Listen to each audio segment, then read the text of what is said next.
Namaskar, Vandanam. You must be wondering who I am.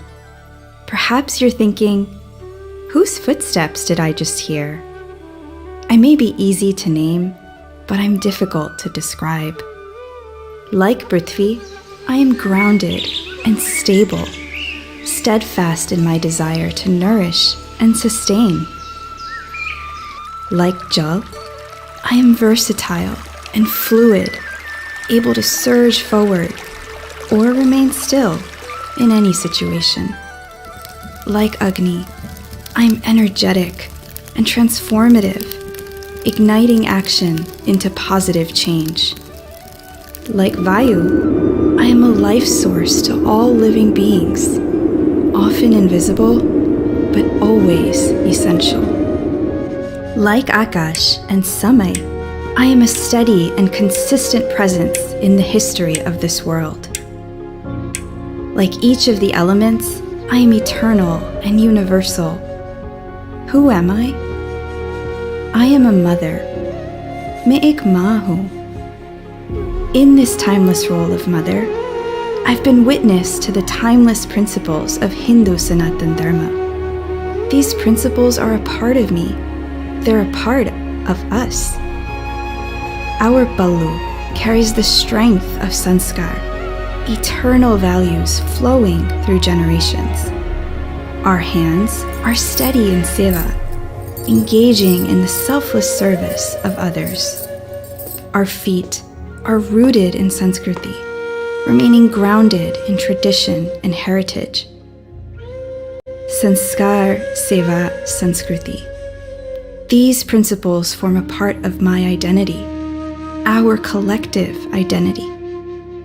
And so today, with all of you, I take a moment and step back.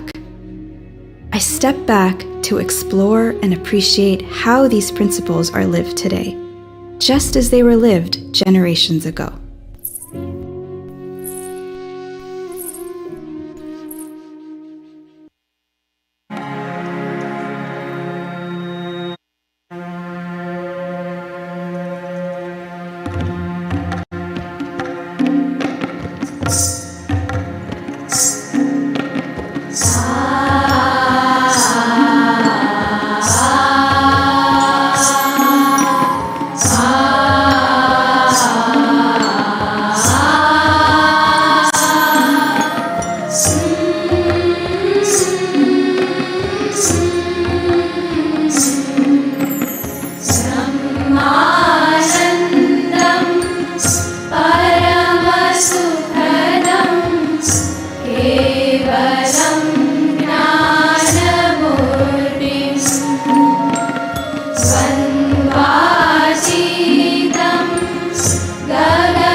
Ninad जगाए।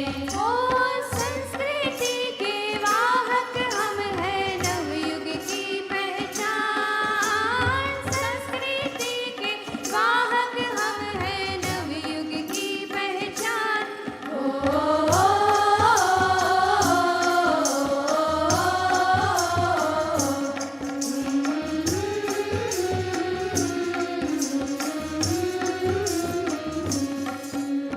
धिमता धिमता नाना धिमता धिमता नाना धिमता धिमता नाना धिमता धिमता नाना धिमता धिमता नाना धिमता धिमता नाना धिमता धिमता नाना धिमता धिमता नाना।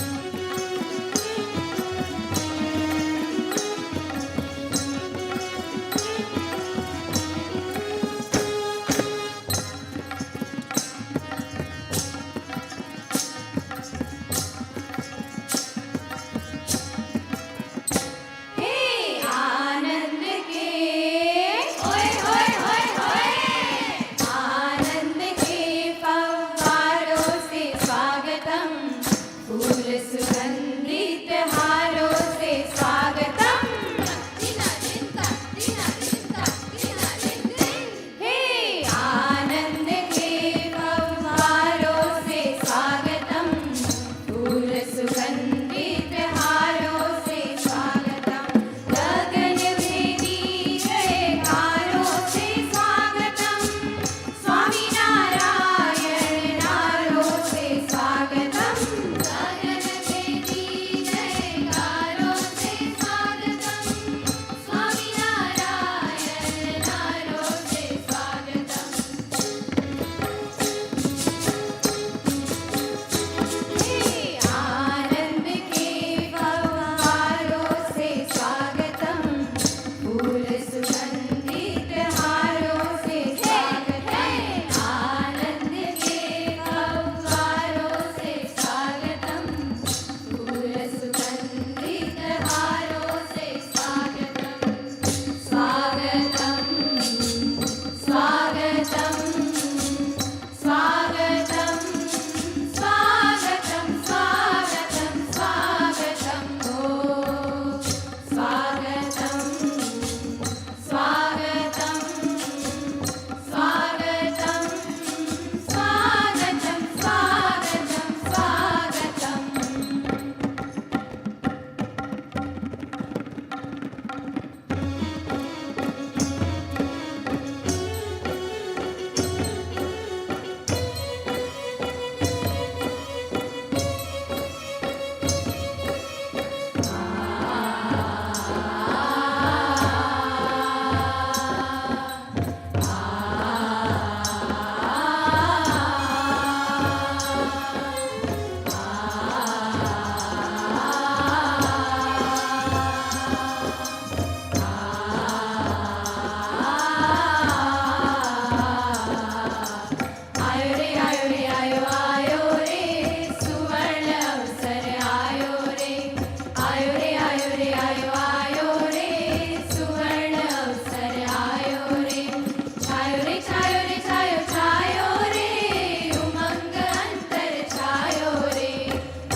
आज के महिला दिन कार्यक्रम में आप सभी का हार्दिक स्वागत है। इन महिलाओं ने सुंदर संगीतमय प्रस्तुति से इस कार्यक्रम की शुरुआत कर हमारे हृदय को तरबतर किया है।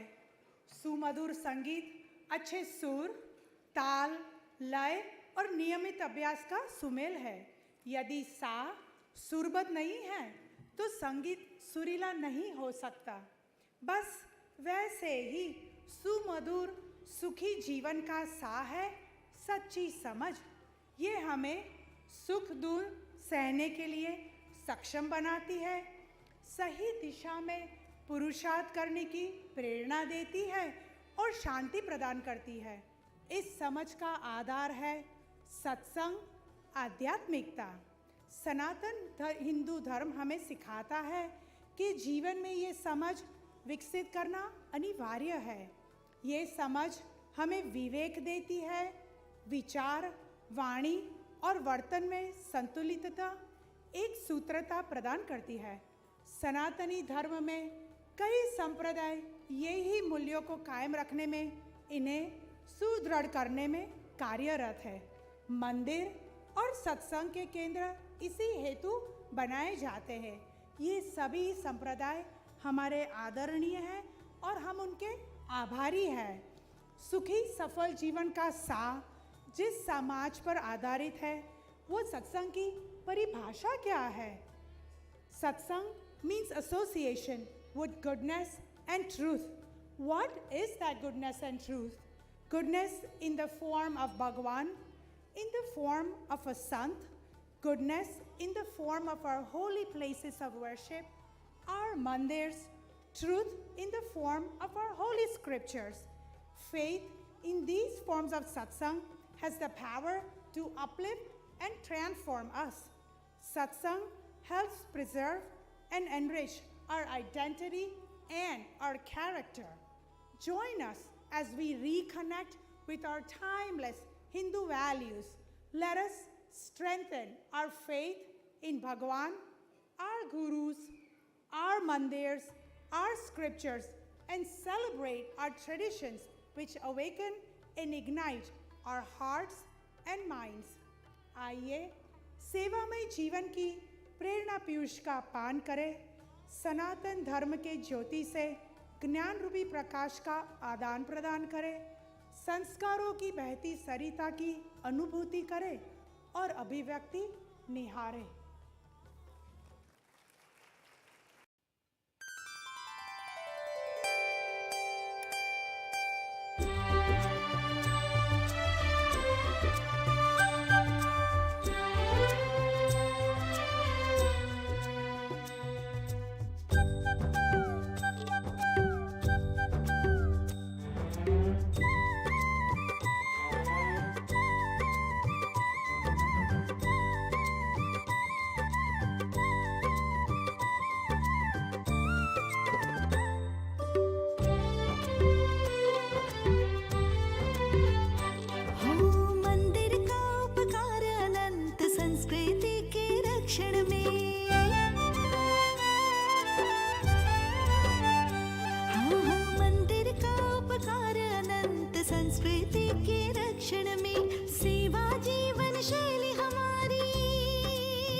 सबके प्रति हो विनय नम्रता सेवा भावना तन में। ओ सबके प्रति हो विनय नम्रता सेवा भावना तन में। हाँ, संस्कारों की बहती गंगा,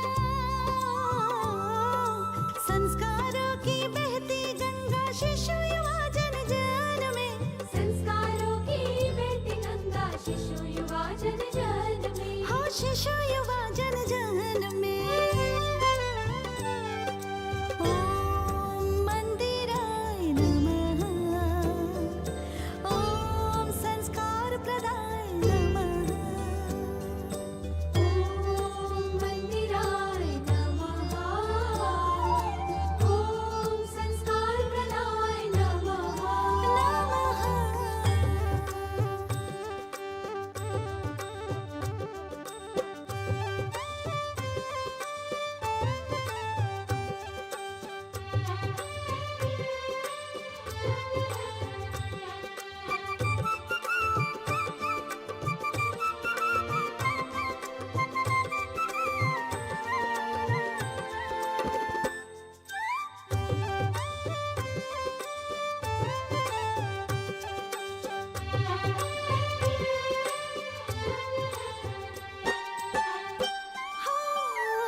अक्षरधाम मंदिर निर्माण में सेवा सजी है हमारी। सेवा सजी हमारी, ओ सेवा सजी हमारी। पत्थर पत्थर कला नक्काशी महिमा गूंजे न्यारी। महिमा गूंजे न्यारी, ओ महिमा गूंजे न्यारी। परोपकारी हृदय भावना जीवित सनातनी में।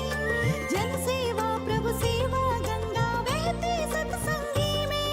बहती सब सत्संगी में। ओम संस्काराय नमः, ओम सेवा व्रताय नमः।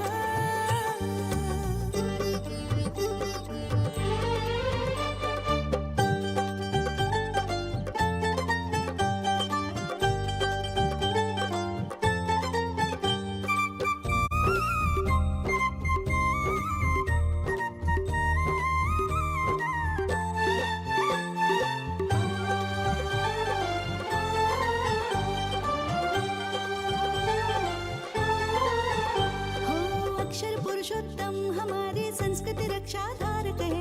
सर्व जीव कल्याण प्रदाता प्रमुख महंत जी प्रेरक है। अक्षर पुरुषोत्तम हमारे संस्कृति रक्षा धारक है। सर्व जीव कल्याण प्रदाता प्रमुख महंत जी प्रेरक है। माता पिता गुरु चरण में वंदन हृदय हृदय मिलन में। माता पिता गुरु चरण में वंदन हृदय हृदय मिलन में। देवी देवता अवतारों के दर्शन हो जन जन में। देवी देवता अवतारों के दर्शन हो जन जन में। अक्षर पुरुषोत्तम, अक्षर पुरुषोत्तम, अक्षर पुरुषोत्तम, अक्षर पुरुषोत्तम। सर्वहिताय नमः, सर्वहिताय नमः।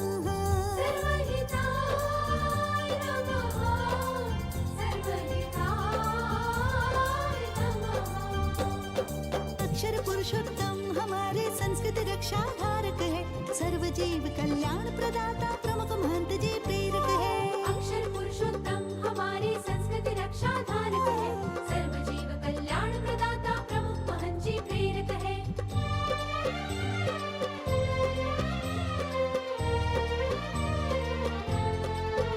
हो अक्षर पुरुषोत्तम हमारे संस्कृति रक्षा धारक है। सर्व जीव कल्याण प्रदाता प्रमुख महंत जी प्रेरक है। अक्षर पुरुषोत्तम हमारी संस्कृति रक्षा धारक है। सर्व जीव कल्याण प्रदाता प्रमुख महंत जी प्रेरक है। अक्षर पुरुषोत्तम, अक्षर पुरुषोत्तम, अक्षर पुरुषोत्तम, अक्षर पुरुषोत्तम। सर्वहिताय नमः, सर्वहिताय नमः।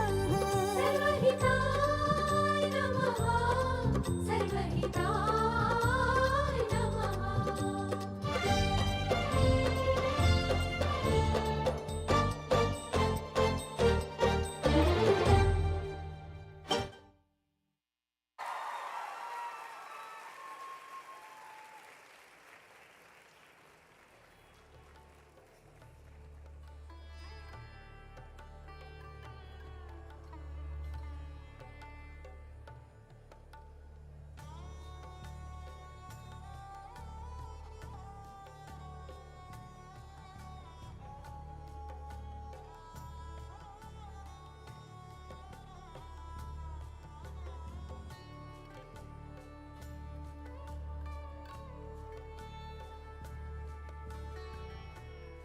हमारे वडील संतों से हमने जीवन को संस्कारमय बनाने का अनमोल मार्गदर्शन प्राप्त किया। हमें ये सीख इस कीर्तन और नृत्य से भी मिली। तो आइए कुछ ऐसे परिवारों से मिले जो ये मार्गदर्शन के अनुसार अपना जीवन जीते हैं। पूज्य सद्गुरु संतों की वाणी और जीवन से ये सब परिवारजन कैसे हर कोई छोटी बड़ी कठिनाइयों और समस्याओं को हंसते झूलते सहूलियत से सामना करते हैं।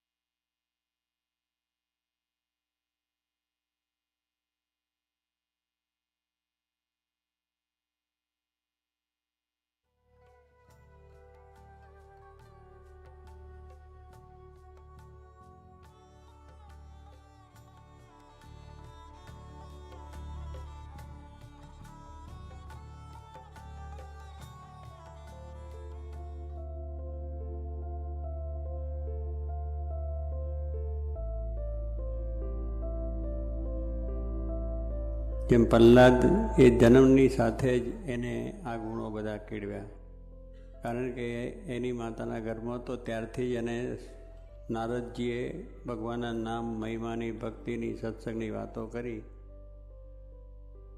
એક સંસ્કારી માતા 10 લાખ 1 મિલિયન સારા શિક્ષકનું કાર્ય કરી શકે છે. હવે બીજામાં બેસતું નથી, પણ આ તો મનુસ્મૃતિમાં આ રીતે લખેલું છે, એટલે એનો મોટો રોલ છે. આપણા ઋષિ મુનિઓએ તો વર્ષો પહેલાં કહ્યું કે બાળકના ઘડતરનો પાયો બાળક માતાના ગર્ભમાં હોય ને ત્યારથી લંકાય છે. આપણા ઋષિ મુનિઓએ કહેલું છે. એટલે આપણી વાત કેટલી સાચી છે એ આપણને આ સમજાય છે કે માતા પિતાએ નાખવાનું છે પહેલેથી જ. અને માતા પિતામાં પિતા જનરલી એ નોકરીમાં કે વેપારમાં હોય છે, પણ માતા ઘરમાં હોય છે, એ વધારે ધ્યાન રાખી શકે. એ જો જાગે માતા પિતા, હવે સંજોગો કઠણ હોય છે, આપણે જાણીએ જ છીએ, આર્થિક રીતે કમાવવું પડે છે, પણ તો એ થોડું ધ્યાન રાખે તો છોકરાઓ ફેર પડી જાય. સંસ્કારની અંદર માતા પિતાનો બહુ મોટો ફાળો છે. માતા પિતા હોય તો માતા પિતાની ઘણી બધી એસેટ્સ હોય છે. મકાન છે, બધી વસ્તુઓ છે, એ બધી માતા પિતાની એસેટ્સ કહેવાય. જમીનો પણ હોય, પરંતુ સૌથી મોટી એસેટ એ તમારા સંતાનો છે. અને બહુ મોટી જવાબદારી એ તમારા ઉપર કહેવાય. હવે એમાં ખાસ વિશેષ તો એવું હોય છે કે વધારે એમાં માતાનો રોલ બહુ મોટો રોલ બની જાય છે. એ રોલ એટલા માટે બને છે કારણ માતાના ગર્ભની અંદર એ સંતાન 9 મહિના સુધી ત્યાં આગળ એનો નિવાસ હોય છે. માતા જે કાંઈ ખાય છે એમાંથી જ સંતાનને પોષણ મળે છે. અને ફક્ત મોઢેથી જમે છે એટલું નહીં, અત્યારે તો એવા બધા રિસર્ચિસ બહાર પડેલા છે, સંશોધનો બહાર પડેલા છે કે જેમાં માતાના ઇમોશન્સ પણ એ ગર્ભની અંદર ટ્રાન્સમિટ થતા હોય છે. એટલે વધારે અટેચમેન્ટ સ્વાભાવિકપણે ત્યાં હોય. પછી જેવો સંતાનનો જન્મ થાય તો માતા એને દૂધનું પાન કરાવે છે, સ્તનપાન કરાવે. એટલે જો ફિઝિકલ કોન્ટેક્ટ પણ વિશેષ આપણે જોવા માટે જઈએ તો સંતાનને જે ફિઝિકલ કોન્ટેક્ટ કહેવાય કે જ્યાં આગળ એને એક સ્વાભાવિકપણે સેજે હૂંફની અનુભૂતિ થતી હોય છે, એટલે એની સાથે સેજે અટેચમેન્ટ વધારે હોય. અને સાથે સાથે આ દેશની અંદર પણ પ્રશ્ન એ પ્રકારનો હોય છે કે પિતા એ જોબ કરતા હોય માતા છે પણ જોબ કરતા હોય, પિતા ધંધો કરતા હોય, માતા પણ ધંધો કરતા હોય, એટલે સંતાન છે તો એને ડે કેરની અંદર એ પછી મૂકી આવતા હોય છે. પણ એ જ અવસ્થા એવી છે કે એ અવસ્થાની અંદર જેવા એને સંસ્કાર પ્રાપ્ત થાય તો કાયમ માટે એના મગજની અંદર અંકિત થઈ જાય છે.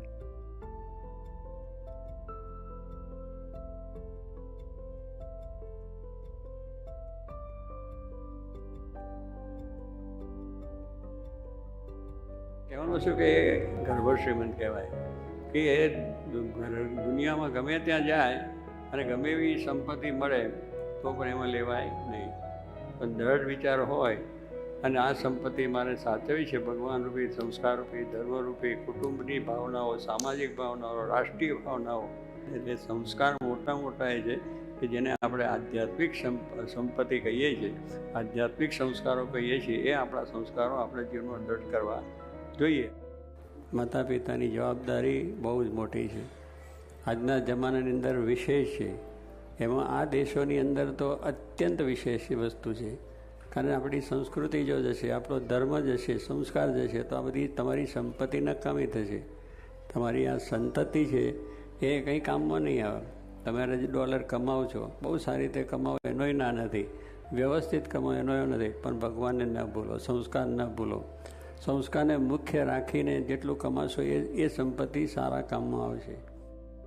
ભગવાને આ બ્રેન એવું બનાવ્યું છે કે એ બ્રેન માત્ર ટેપ રેકોર્ડરની જેમ કામ કરતું નથી. કોઈ પણ વસ્તુ કોઈ બોલે ને રેકોર્ડિંગ થઈ જાય એવું એ કામ કરતું નથી. ભગવાને આપણું મગજ એવું બનાવ્યું છે એ જે કંઈ આપણે જોઈએ છે, જે કંઈ આપણે સાંભળીએ છીએ, જે કંઈ આપણે જમીએ છીએ એ તો કાયમ માટે અંકિત તો થઈ જ જાય છે, પણ સાથે સાથે એ વખતના જે અનુભવો છે એ અનુભવો પણ ભેગા ભેગા અંકિત થઈ જાય છે.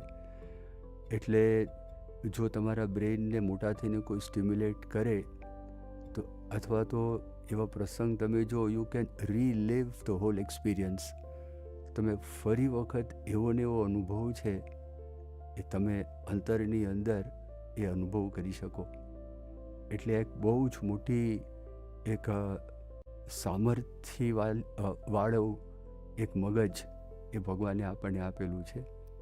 એટલે એમને સંતાનને મગજની અંદર શું જાય છે તે બહુ ખાસ જોવું પડે, એ ખાસ ધ્યાન રાખવું પડે. અને બીજી એક અતિ અગત્યની વાત તો એ છે કે જેમ જેમ મોટું સંતાન થતું જાય તો આપણું જેવું વર્તન હશે તો એવું જ વર્તન છે એ તમારા સંતાનની અંદર આવશે. એટલે કોઈ દિવસ ક્યારે પણ સંતાનની ઉપસ્થિતિની અંદર ઝઘડો ન કરો.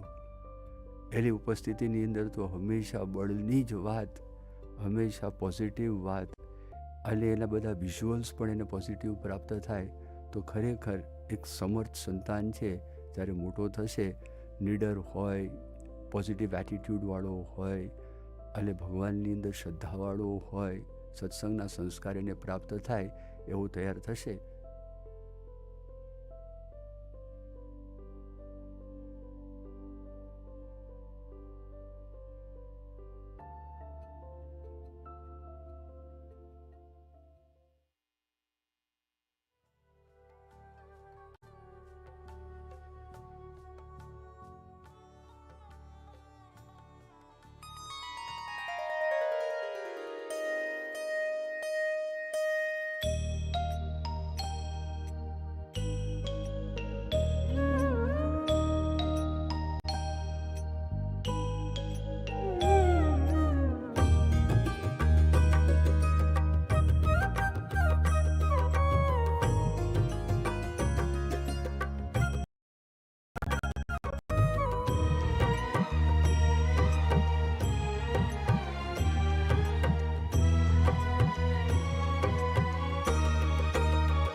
संस्कारों की परंपरा को गुरु हरि रखे जीवन।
खिले फुलवारी में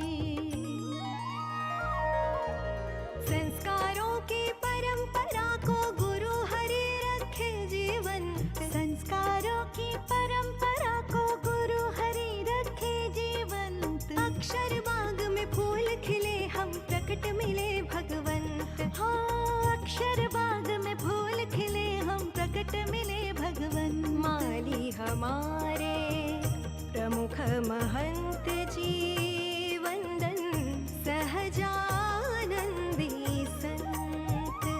नमो नमः प्रमुख स्वामी जी, महंत स्वामी जी वंदन सहजानंदी संत।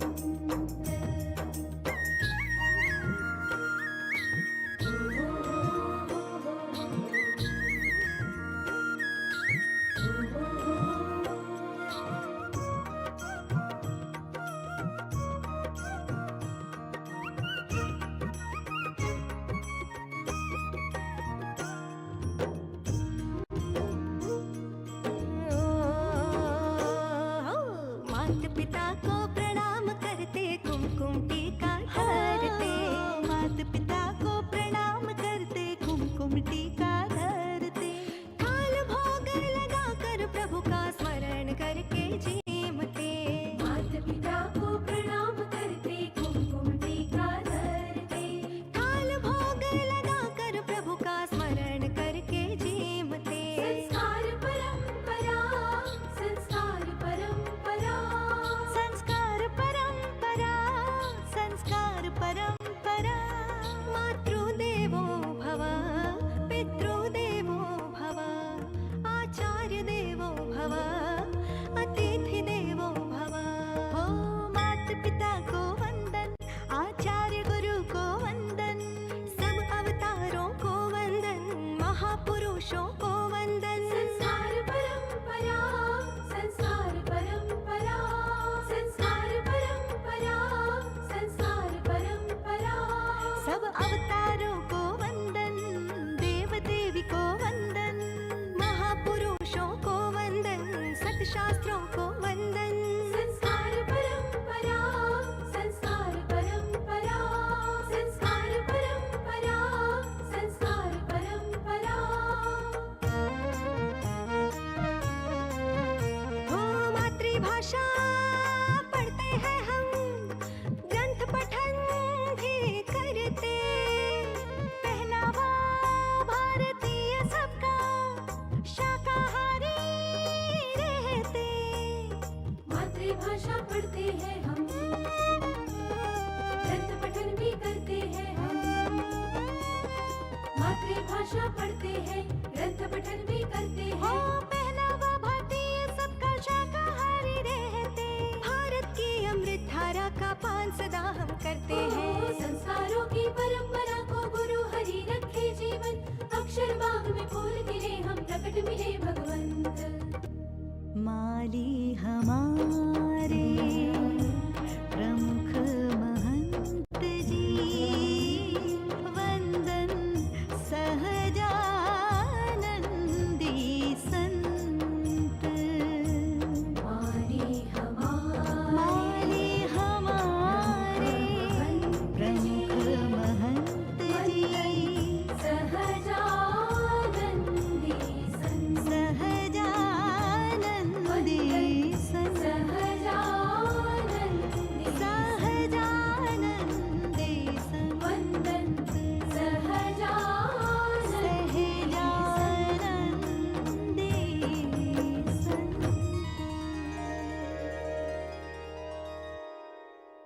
My name is Shreya. I'm in education policy, and my daughter is 2 years old, and her name is Nishra. My name is Archana Upadhyay. I'm from Robbinsville, New Jersey, and I have 3 children. In terms of formal education, I did my master's in molecular biology, and I was a researcher before I became a mom. Purvi Parikh. I'm an endocrinologist. I have 2 children, Parth and Pranati. Parth is 25 and Pranati just turned 24. My name is Rima Tucker. I'm a nurse practitioner by profession. We have 2 children, Daya and Das. Daya is 2.5 years old, and Das is 18 months. And I'm her husband. My name is Kirtan Tucker, and I am a vice president at JP Morgan Chase in their private bank. I'm Kalabin Jainbhai Patel, and I have two children, a boy and a girl, Hetal and Kayu. And I was a nuclear medicine technologist and retired now.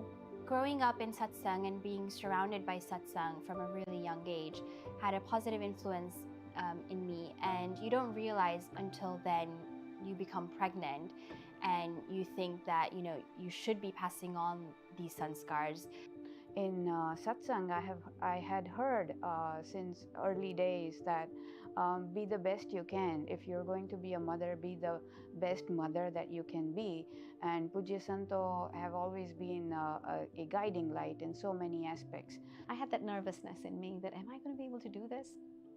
Then again, with Swami Shri's prayer, and I knew that, okay, that's okay. Let me just focus on this. Let me focus on, my children and their sanskar and just being with them. So one has to give up something in order to gain something. But I was able to, with his inspiration, I was able to do that. It's actually pretty amazing. So Rima is with the kids all day, almost every day. And she definitely takes a keen interest on ensuring that the kids obtain sanskars. The duty of making listening interesting is on the parents. So me and my husband felt that stories would be a strong bonding between us as parents and the child. And without really lecturing the child, we would be providing them with an example through the medium of a story. So one thing that I had in my mind was that I want to be home when my kids are home or when they need me the most. So I decided that I'll just stay home for the whole year. Now, of course, that was not an easy decision. But then we said that now what is the priority right now at that point in time? Children. So, and I realized fully that there must be parents even more aware than me, but are not able to do that. I understand that. I thought that I was very fortunate that I was able to. We also want to expose them to Indian cuisine. So every week, Rima and I will sit down and we'll make the menu for the entire week. And in that menu, there absolutely has to be Indian food at least once, if not twice a week, because the kids absolutely love Indian food. Because of the amount of pratna that I did, or the pratna that we did as a family, turning any little anxiety or setback or challenge into the form of pratna and sort of channeling that into a positive way, I think we've seen now that we're continuing to instill that in her as well. One thing that I did was read a lot with them, and then we sang a lot. And I bring music a lot, but we are truly music lovers, and I see that has passed on to both Parth and Pranati. And they like to sing, they play different instruments. We were both raised here in America, but it's so important for us that our kids learn how to speak Gujarati and also understand their culture. And the way that we ensure that our kids know Gujarati is that we've decided that anytime Rima talks to the kids, she'll speak in English, and I will only speak Gujarati. So Daya knows that when I'm talking to Daddy, I'm only speaking in Gujarati, and it's pretty amazing. And then the grandparents, they're also only speaking to the kids in Gujarati. So another place where they hear Gujarati regularly. And we think it's important because that's where our traditional roots are. And I think the parents give as much as they can with their children, love them right now, because they are very young and they need all this. Children, they need that love. And to do that, they have to have enough free time to spend their time with the children. And that's where the grandparents come. And grandparents have to help out. even if they are not living with them, if they are nearby, they should help out in whichever way they can. And I think both sides have to understand each other when you are helping out, when you are working together, so the grandchildren benefit. As a mother, I feel that it's my responsibility to instill sanskars in my daughter, and every single day I draw inspiration from satsang.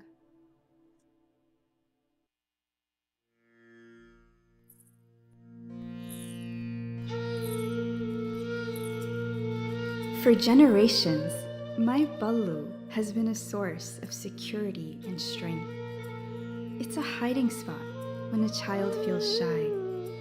It's a soft blanket for their midday nap. It's a direct line, urgently tugged when my attention is requested. Whether it's scrunched up, stretched out, or snuggled into, a mother's ballu, our ballu, is an inseparable part of us, weaving together scents and scenes, folding moments into memories. Our ballu endures long after we're gone, passed down as a token of lasting, lingering love. With the same tenderness, with the same enduring love, we pass down our timeless sanskars. Just like a mother's ballu, these sanskars have provided confidence and comfort through generations. Through bhasha, our words convey compassion and clarity. Through bhusha, our actions are dressed in dignity. Through bhojan, our thoughts are nourished with nobility. And through bhajan, our character soars through spirituality. Just as a mother's ballu silently threads the language of love, these sanskars weave an identity that's filled with integrity. संस्कार से है हमारी पहचान, संस्कार से है हमारी शान.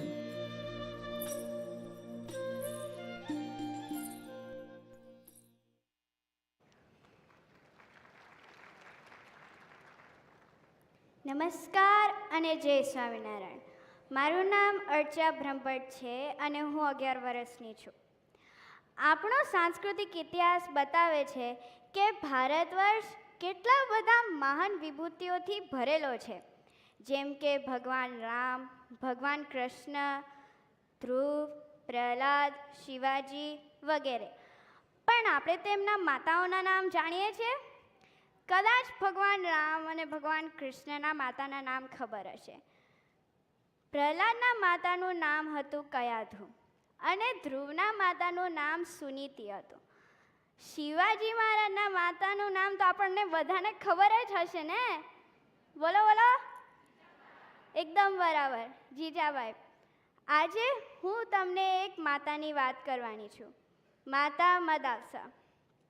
સુધોસી બુધોસી નિરંજનોસી, સંસાર માયા પરિવર્જિતોસી. તમને ખબર છે આ શું છે? આ છે માતા મદાલસાએ વર્ષો પહેલાં તેમના નાના બાળકોને ગાયેલું હાલરડું.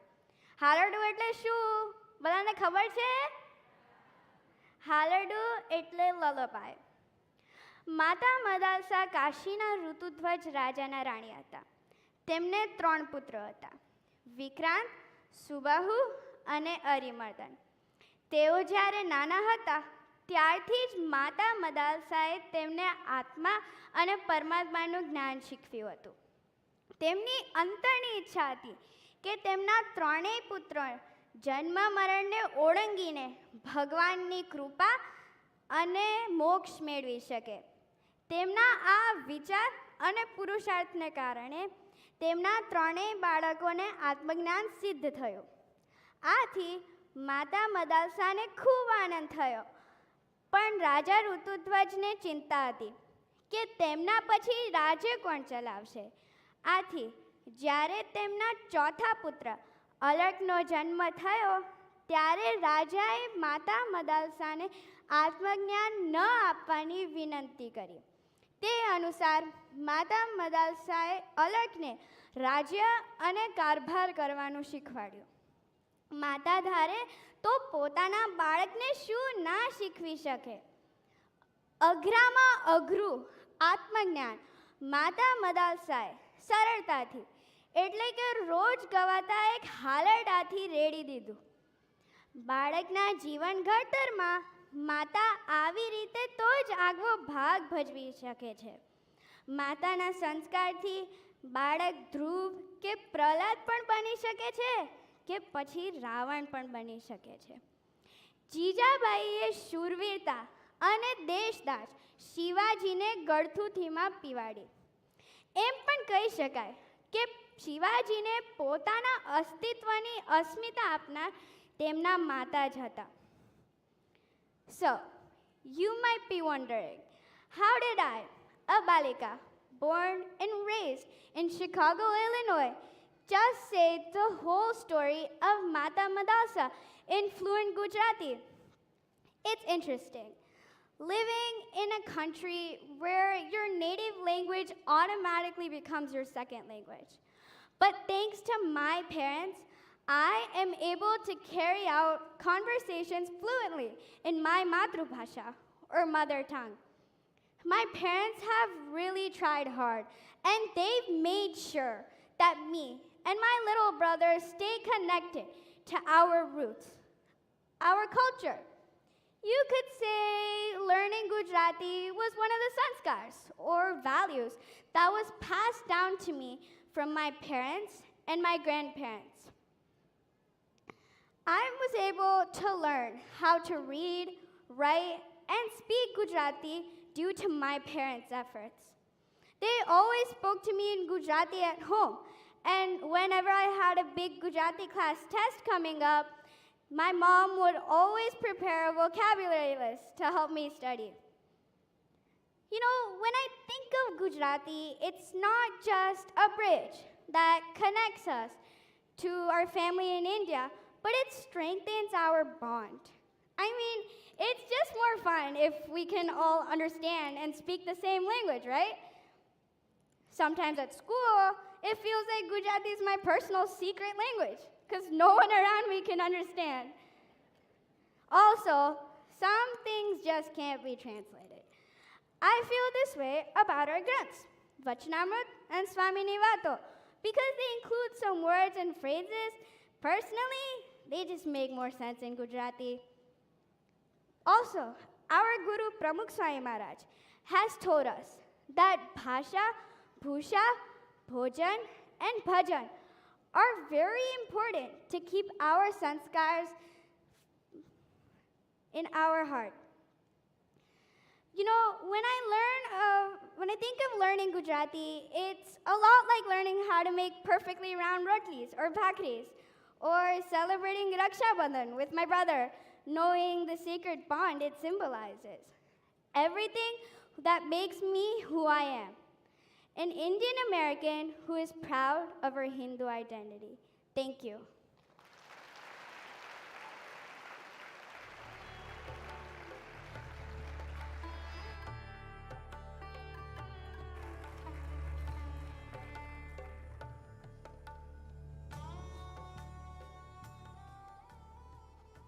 संसार में सद्गुणी व्यक्ति का परिचय उनकी सत्ता, संपत्ति या सफलता से नहीं, बल्कि उनके संस्कार और सेवा भावना से होता है.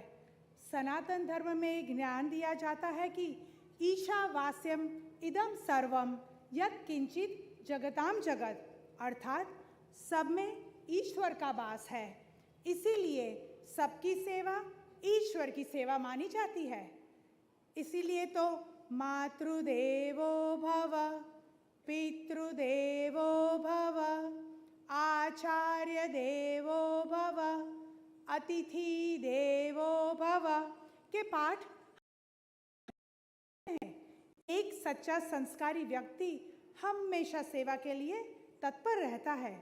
हमारी संस्कृति सेवा और समर्पण की है. Offering service is the highest form of a religious duty. Seva paramo dharma. This principle is first learned at home. Children learn to serve and honor elders from what they observe at home. Seeing the spirit in individuals as they perform various sevas at Mandir also strengthens our spirit to serve selflessly. It is only fitting to see children who have grown up with such values rise to give back to their communities and their nation. Seva can be performed in many ways. Each of us may have different skills and capacities with which we do seva, but it is the intent with which we do seva, why and how we do seva, that is far more important than what seva is performed. It is through seva that we can grow into virtues like leadership, patience, humility, compassion, and self-confidence. These virtues enable us to live with unity, harmony, and fraternity with one another. Sanatan Dharma considers seva performed selflessly as a form of bhakti. Seva isn't just limited to seva of Bhagavan, but it also extends to seva of society and humanity at large, as we understand God resides in us all.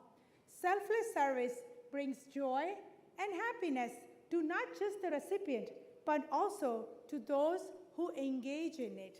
Let's witness the different types of sevas performed and the learnings they inspire.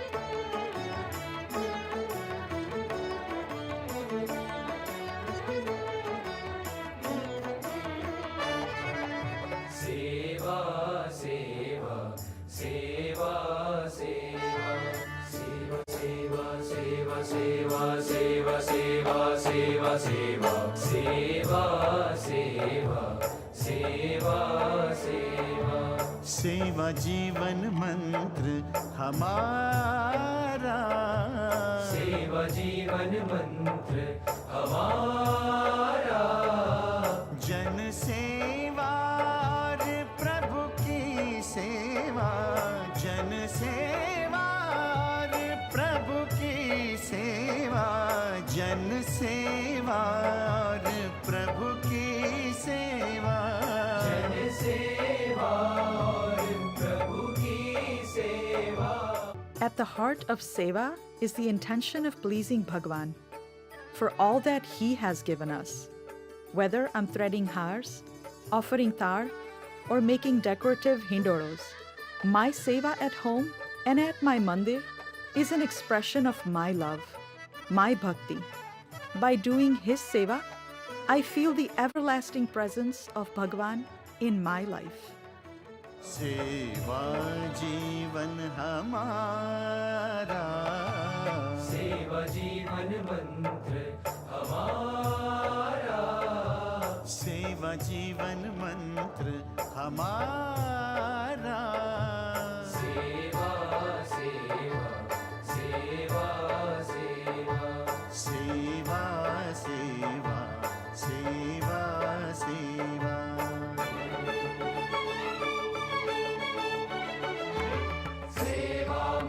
गम्यता, सेवा मुक्तिश्च गम्यता, सेवा मुक्तिश्च गम्यता, सेवा मुक्तिश्च गम्यता.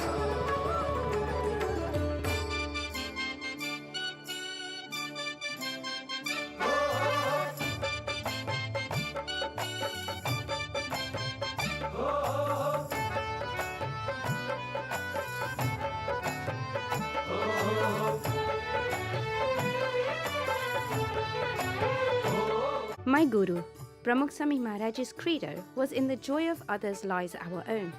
A statement so profound, yet requiring an act so simple. As simple as providing someone a hot meal.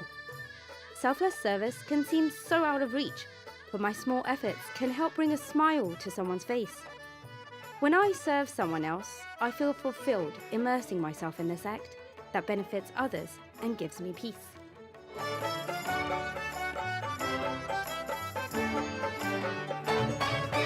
दूसरों के आनंद में आनंद हमारा है, दूसरों के आनंद में आनंद हमारा है, दूसरों की भलाई में भलाई हमारा है, दूसरों की भलाई में भलाई हमारा है, दूसरों के आनंद में आनंद हमारा है, दूसरों की भलाई में भलाई हमारा है।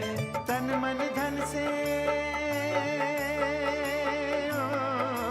तन मन धन से हो जाए हम सेवा में कुर्बान। The spirit of service extends from serving the ones around us to serving our communities, both near and far.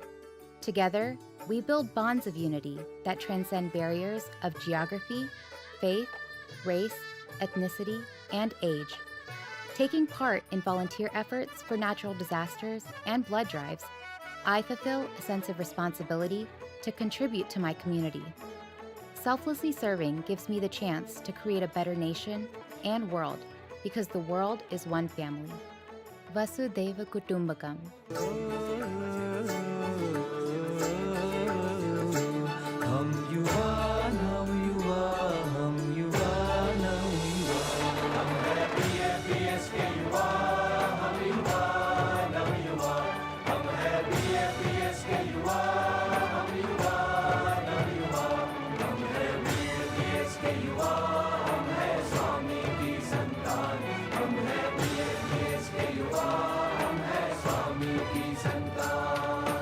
My gurus have demonstrated the importance of investing in youth. Their efforts help me appreciate our culture and traditions through music, dance, and conversations of spirituality. They create opportunities for me to develop new talents and skills, which help me gain the confidence to lead others. Today, I can pay it forward and help foster the same spirit of service and bhakti that my gurus cherish. Serving future generations helps build a brighter tomorrow.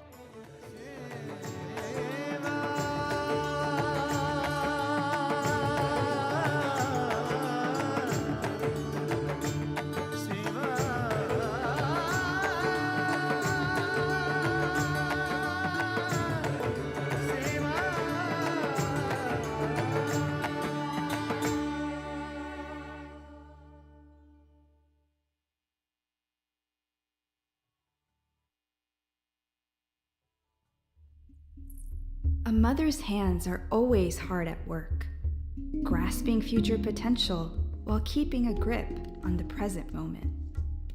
You see, a mother's hands do so much more than pinch and prod. These hands, they restore and repair, joining together to help others. These hands, they extend and embrace, warmly welcoming, with love and without judgment. These hands, they smooth and soothe, lovingly lightening the load for others. These hands, they lift and uplift, confidently carrying the community forward. For generations, a mother's hands, our hands, have stayed steady in selfless service. And it's our hands that have gently guided many others to do the same. Whether they are clapping, snapping, or tapping, whether they are folded in prayer or busy in preparations, whether they are holding firm or learning to let go, these hands, our hands, carry forward the timeless principle of Seva. सेवा से है हमारी पहचान, सेवा से है हमारी शान.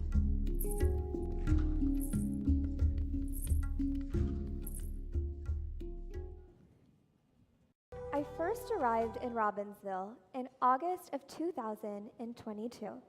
I was nervous for this next phase of my life, and I found myself bringing the sense of apprehension with me to sight.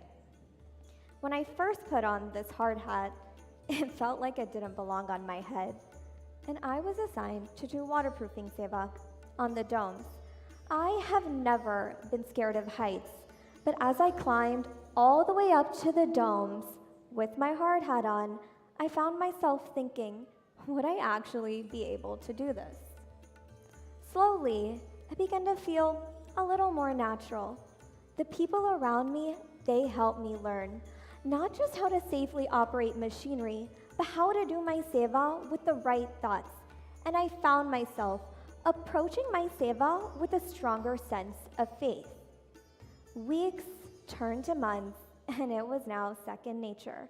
My hard hat felt like the hair on my head, an extension of myself.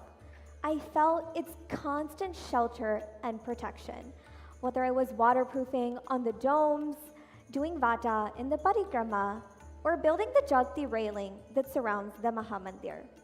For almost a year now, this seva has given me a newfound sense of confidence and strength.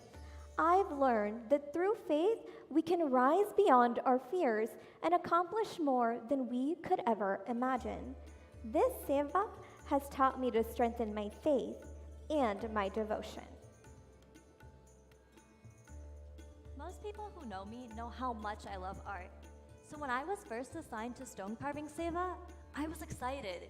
Here was an opportunity to offer bhakti, my devotion to Bhagwan, through something I was good at. Nearly 2 million cubic feet of stone was used throughout Akshardham. Under the supervision of artisan volunteers, my seva was to use this chisel to carefully carve this stone into some of the beautiful designs you see today. Little did I know that as I worked on each stone, I was also working on myself. Stone carving helped me chisel away my laziness, my ego, my inability to work well with others. Stone carving was unlike anything I had ever done before. I learned to be focused, persistent, sincere, and always willing to work on myself. I may have given my time and skill to this seva, but this seva has given me back so much more. It taught me to approach each situation with humility, patience, and a growth mindset. This seva taught me to always keep working on myself. For the last 12 months, my seva has been located in a small tent situated behind Mandir. Here, I was able to help support and reinforce every corner of Akshardham. My seva was rebar, and this is where I would, my seva included bending, cutting, and sizing various rebar wires. You may be wondering, how can all of these rebar wires come together in order to create support that would last for centuries? I learned that it is only because no matter how long or rigid the wire was, it was always ready to be bent, cut, and shaped. And this is where I started to learn the true meaning of unity. I realized that unity was something that I wished to implement in my day-to-day life, whether it be with my family members at home, people at work, or just members of my community. I learned that in order to be part of the bigger picture, I need to sometimes accommodate myself and learn to adjust. Seva has taught me that with unity, anything is possible, and that with that comes strength and the ability to be a part of something magical and everlasting.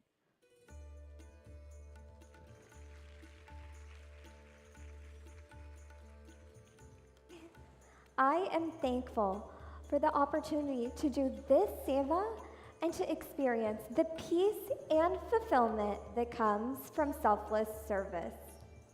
Here, I have gained more than I have given. Seva has taught me that in the joy of others lies our own. I am hopeful that all 12,500 of us volunteers can carry forward the spirit of Seva and continue to serve selflessly. Today, we pray that we are able to take these learnings to our homes, our schools, our workplaces, our communities, and to the world.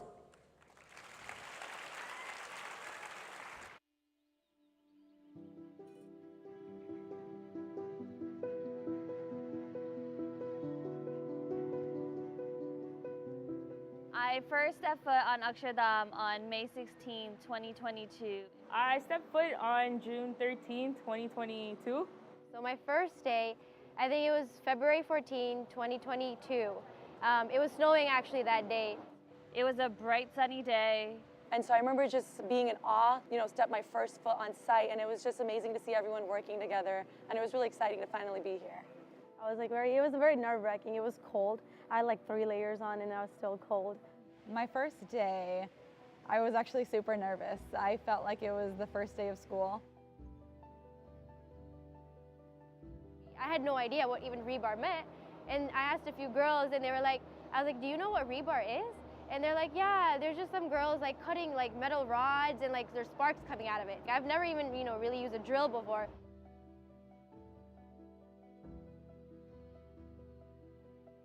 I was using a power tool.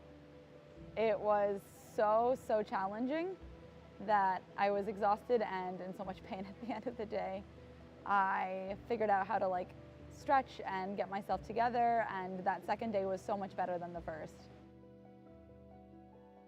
This is really where I belong. This is going to be a really incredible journey, and the next 6 months here are going to be a really good time.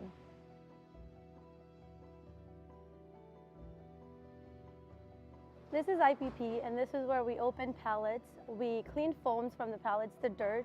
We washed the stones, and we dried it, and then we chemicaled the stones here. So this was our area where we drove forklift literally from morning to evening.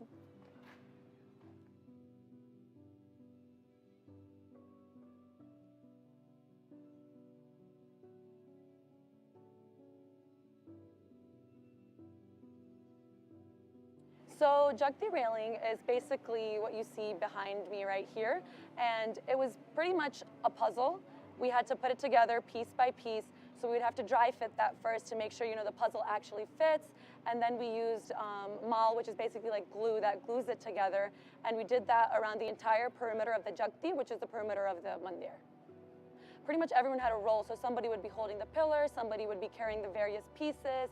There would be one person that's making sure that everything is in the right angle and that not one piece is leaning over or it's sticking out. So it was just, I think that was the best part of it, was the teamwork, because it was really teamwork based. Everyone had to go along with their role and do the best that they could. So low voltage is basically powering up or lighting up the courtyard area. That's what we're focusing on. Just lighting in general. Up there, you can see that there's a little ganas, which is a hole inside the patthar where you can fit in the lights that you install. I did do electronics in my undergrad, but most of it was just microelectronics or something small, little circuits, right? This is in huge mass scale, 200 feet wires, that's not what we did.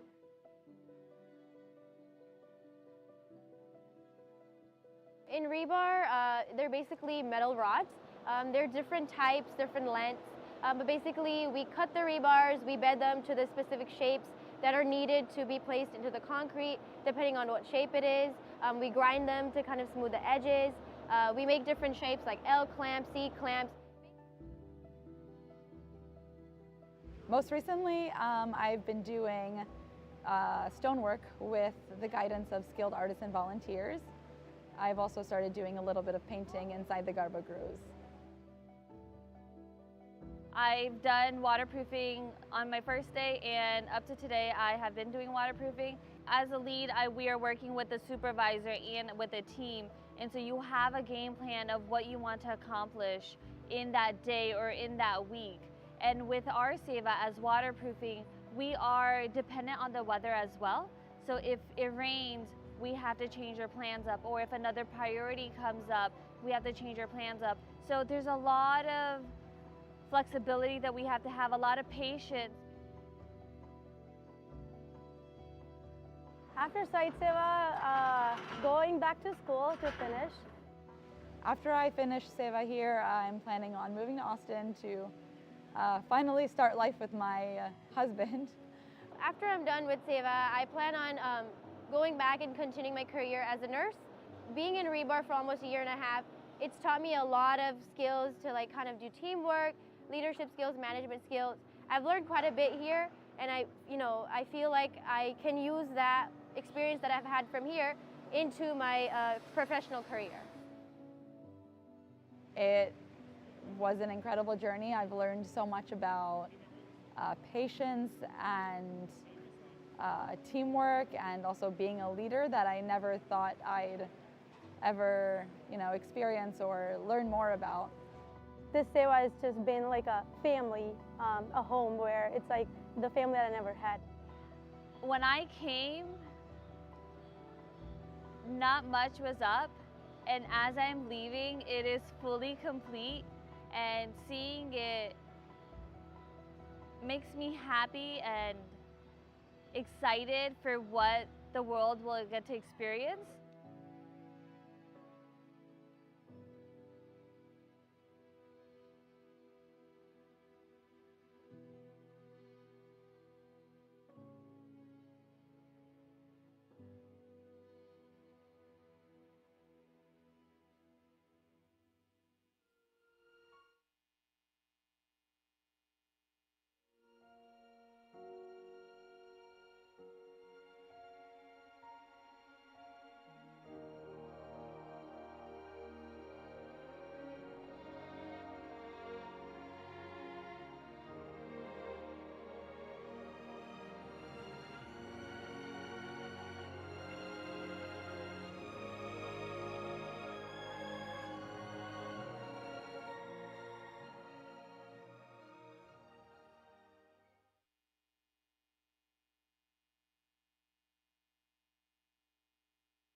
दास दास के गुलाम माने, मान रहित प्रभु भक्ति करे। भाग्यशाली ना हमसे दूजो, भाग्यशाली ना हमसे दूजो, अंतर में हरि रूप धरे, अंतर में हरि रूप धरे। धन्य कृतार्थ पूर्ण काम, प्रकट मिले हैं श्री घनश्याम, प्रकट मिले हैं श्री घनश्याम।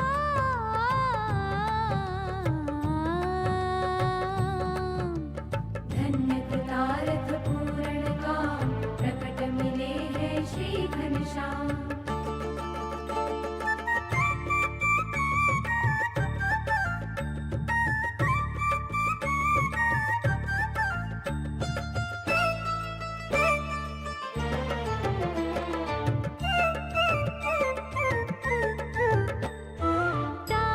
हथौड़ी पाथर गढ़ते, कलाकृति सीख पाई।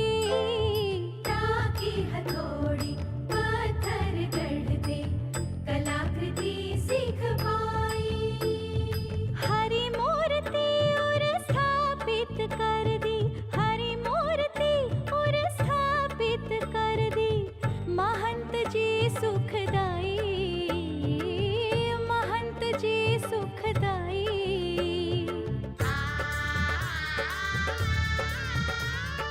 धन्य कृतार्थ पूर्ण काम, प्रकट मिले हैं श्री घनश्याम। धन्य कृतार्थ पूर्ण काम, प्रकट मिले हैं श्री घनश्याम, श्री घनश्याम, श्री घनश्याम।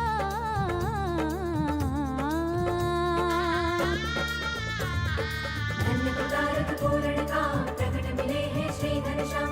धन्य कृतार्थ पूर्ण काम, प्रकट मिले हैं श्री घनश्याम, श्री घनश्याम, श्री घनश्याम, प्रकट मिले हैं श्री घनश्याम, श्री घनश्याम, श्री घनश्याम, प्रकट मिले हैं श्री घनश्याम। ओ धन्य कृतार्थ पूर्ण काम, प्रकट मिले हैं श्री घनश्याम। धन्य कृतार्थ पूर्ण काम, प्रकट मिले हैं श्री घनश्याम। धन्य कृतार्थ पूर्ण काम, प्रकट मिले हैं श्री घनश्याम, प्रकट मिले हैं Shri Ghanshyam.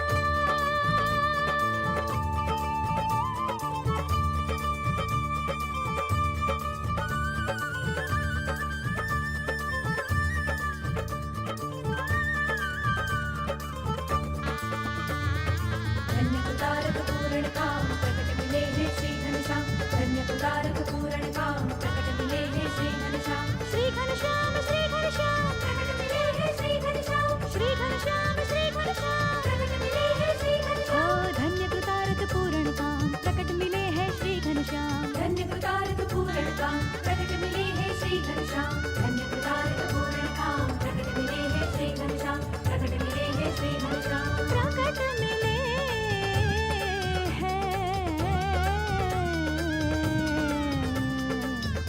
Shri Ghanshyam.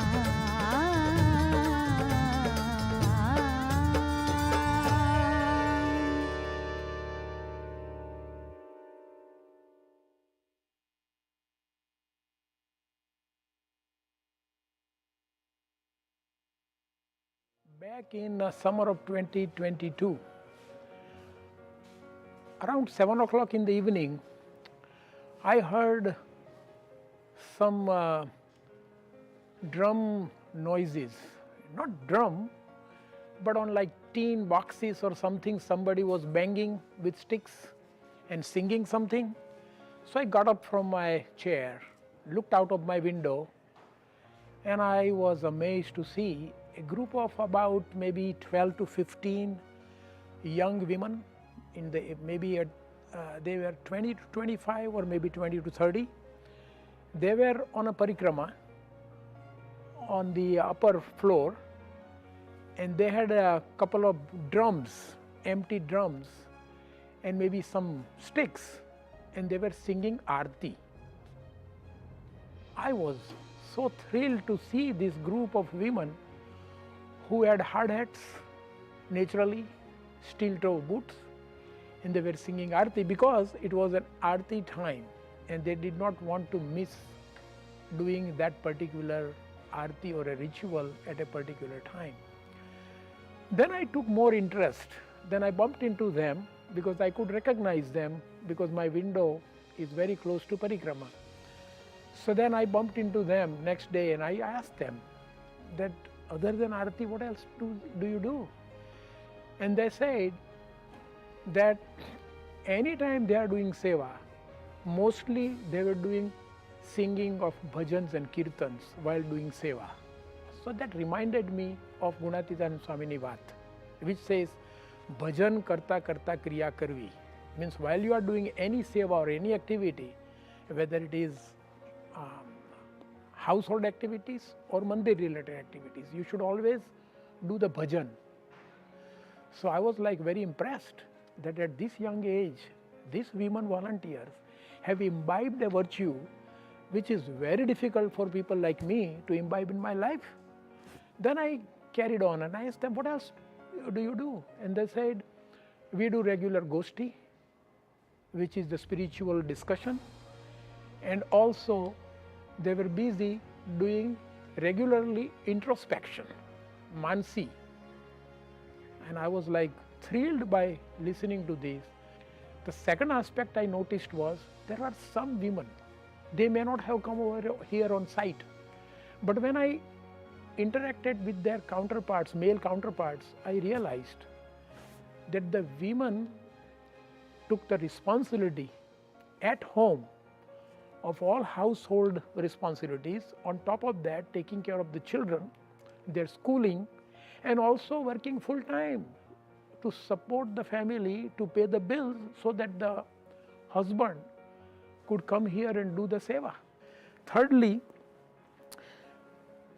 because they were doing with this great devotion, I heard from every volunteer, male or female, that the women volunteers were delivering things with a great quality, on time, meeting all their milestones, which is very important.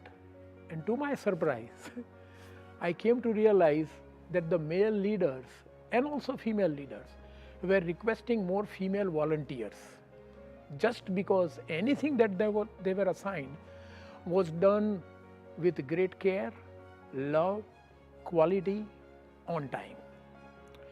One other thing that I noticed in the female volunteers was there was no generation gap. If you looked around and you analyzed, you see that there were all age groups. There were daughters, there were mothers, there were grandmothers doing Seva in a team, which is very unusual. My humble pranams, thank you to them, and I wish they pray for me and all of us that we try to imbibe these qualities of Seva and devotion in our life. So my humble pranams to all of them.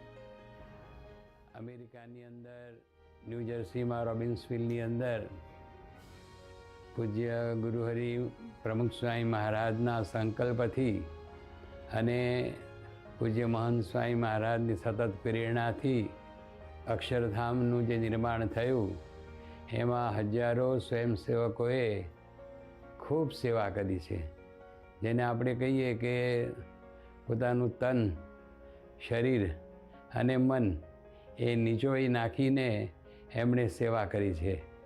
પોતાના બધા જે professional જે બધી એમની જે status એ બધાને ભૂલીને પોતે એક દાસ છે, એક સેવક છે ભગવાન સ્વામિનારાયણના એવા ભાવથી નાનામાં નાની સેવા અત્યાર સુધીના ઇતિહાસની અંદર, સંપ્રદાયની અંદર, મંદિર નિર્માણના કાર્યની અંદર આ રીતે પ્રોફેશનલ જે બધા બહેનો અને બધા વિદ્યાર્થી યુવતીઓ આ બધાએ જે સેવા કરી આ એકમાત્ર આ ઇતિહાસ છે અને ભવિષ્યમાં આ કદાપી બની શકે એવું લાગતું નથી.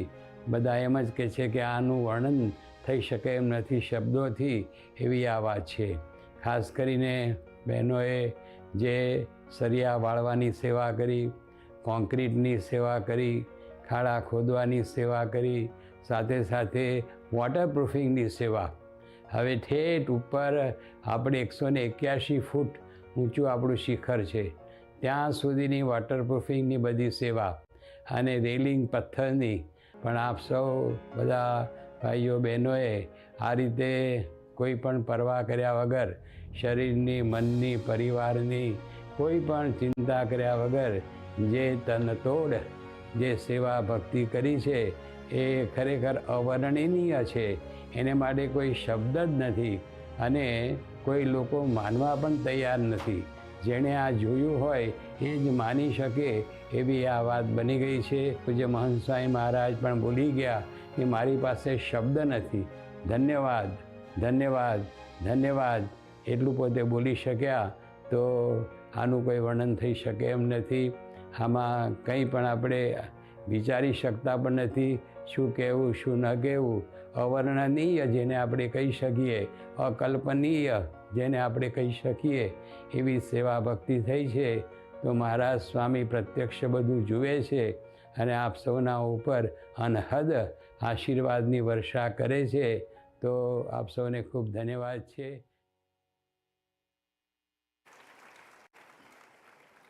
हमने अब तक सत्संग से प्रेरित संस्कारों की बहती सरिता की अभिव्यक्ति देखी, उन संस्कारों की प्रेरणा पीयूष का पान किया. ये सत्संग, संस्कार और सेवा की भावनाएं हमारी सनातन संस्कृति का अभिन्न भाग है. ये संस्कृति मानव मानव में, देश देश में भेद नहीं करती. ये संस्कृति केवल भारत तक सीमित नहीं परंतु पूरे विश्व की है. इसी कारण ये वैश्विक संस्कृति है. ये सनातन संस्कृति है क्योंकि ये समयातीत है, काल के कई थपेड़ों के सामने भी टिकी है और प्रसरती रही है. For centuries, our Hindu culture and traditions have been preserved through mandirs, scriptures, and spiritual guides. Ancient Hindu temples including Angkor Wat, Badrinath, Jagannath Puri, Rameshwaram, Madurai, Somnath, Banaras, and many more have protected, nourished, and promoted our timeless traditions. Today, mandirs like Akshardham help carry forward the legacy of our Hindu Sanatan Dharma. Akshardham is not just for Hindus or Indians, it is for the world at large. It is a tribute to all religions and beliefs from different parts of the world. It is a reflection of global harmony, embodying the Hindu principle of Vasudhaiva Kutumbakam. The world is one family. Akshardham is a unique gift and blessing from His Holiness Pramukh Swami Maharaj and Mahant Swami Maharaj to the rest of the world. Akshardham will sustain our cultural identity and remind our future generations of the same. Through their blessings, our future is indeed bright. And to have had an opportunity to help in the making of this spiritual sanctuary is our great fortune. जब हम अक्षरधाम के प्रवेश द्वार पर पहला कदम रखते हैं तो इस स्मारक की भव्यता, शिल्पकला, कौशल्य और स्थापत्य को देखकर हमारा मन अभिभूत हो जाता है. ये सांस्कृतिक कला कौशल्य अक्षरधाम में हर एक स्तंभ पर की गई नक्काशी सनातन हिंदू धर्म के भक्तों की गाथा गाती है. जब हम अक्षरधाम में मूर्तियों का दर्शन करते हैं, उनके सामने नतमस्तक हो खड़े सकते हैं, तो हमें श्रद्धा, भक्ति एवं नम्रता की प्रेरणा मिलती है. आध्यात्मिक स्पंदन की अनुभूति होती है. ये अक्षरधाम आध्यात्मिकता के साथ साथ कला, साहित्य, संगीत और विचारों का आदान प्रदान का केंद्र भी बनेगा.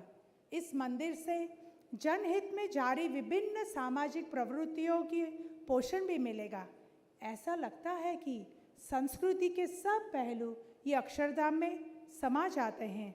हमारी सनातन संस्कृति के इन पहलुओं को जाने और समझे कि कैसे हमारी संस्कृति पूर्ण रूप से जीवन प्रणाली है। आइए हमारे सनातन संस्कृति के 6 पहलुओं के बारे में कुछ जानें।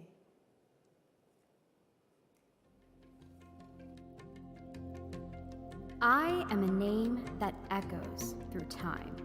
Inquiring minds ponder, what's the essence of this rhyme?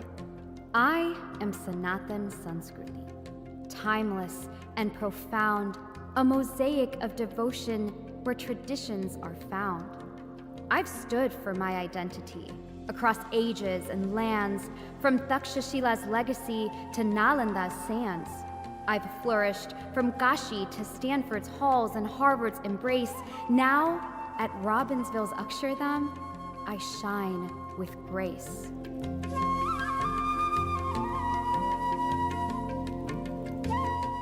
Bhasha, a bridge of words, it gently weaves its spell, conveying thoughts, desires, where hearts dwell. Through language's art, a culture takes its form, a shared identity in every norm.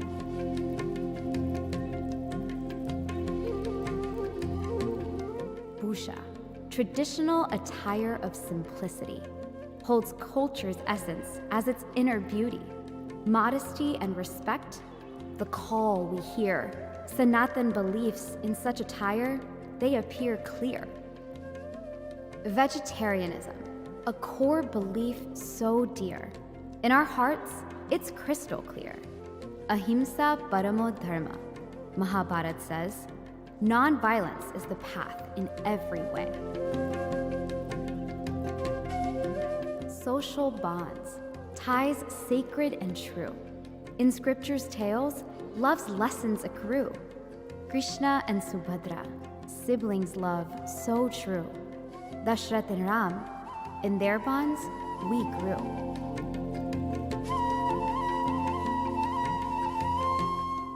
In Sanatan Sanskruti, art does shine, a bridge from the heart to the divine.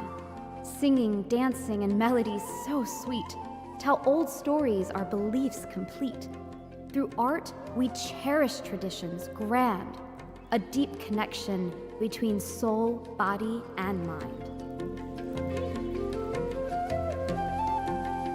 Hinduism celebrates festivals abound, each with its own meaning, all around. Through rituals and prayers, families unite, connecting with others in festivals' light. A sense of togetherness, spirits take flight, spiritual growth in communal delight. Bonds grow strong in community's embrace. Cultural traditions, a warm, lasting grace. In our heart, spirituality beams so bright. The core of our faith is our guiding light. Cycle of life, karma's dance it retains, moksha's aim, what the soul reclaims. Scriptures like the Ved and Upanishads guide how to develop spiritually, knowledge they provide. Mahabharata and Ramayana, these epic poems explain stories of man and the divine whom we too can attain.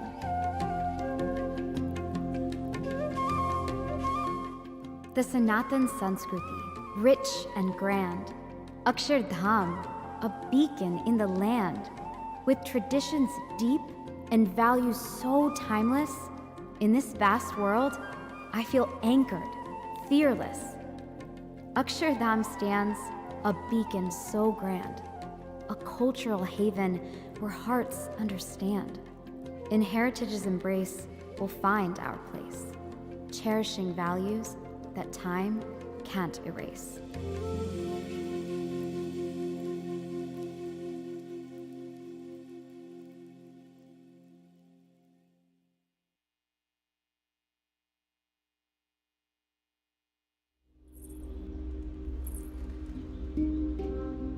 Forward. The world is always moving forward. Rapidly, frantically, bullishly. As mothers, we try to keep pace. Always on the move, always on our feet. But these feet, no matter the distance they travel or the races they run, these feet manage to remain grounded, grounded in our traditions, firmly rooted in our culture, standing tall with our heritage.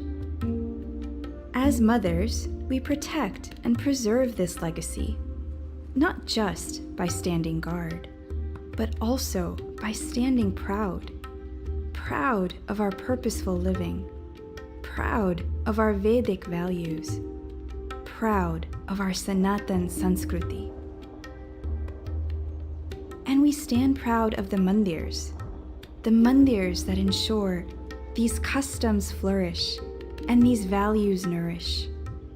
Mandirs teach us to live intentionally, encourage us to celebrate authentically, guide us to thrive spiritually.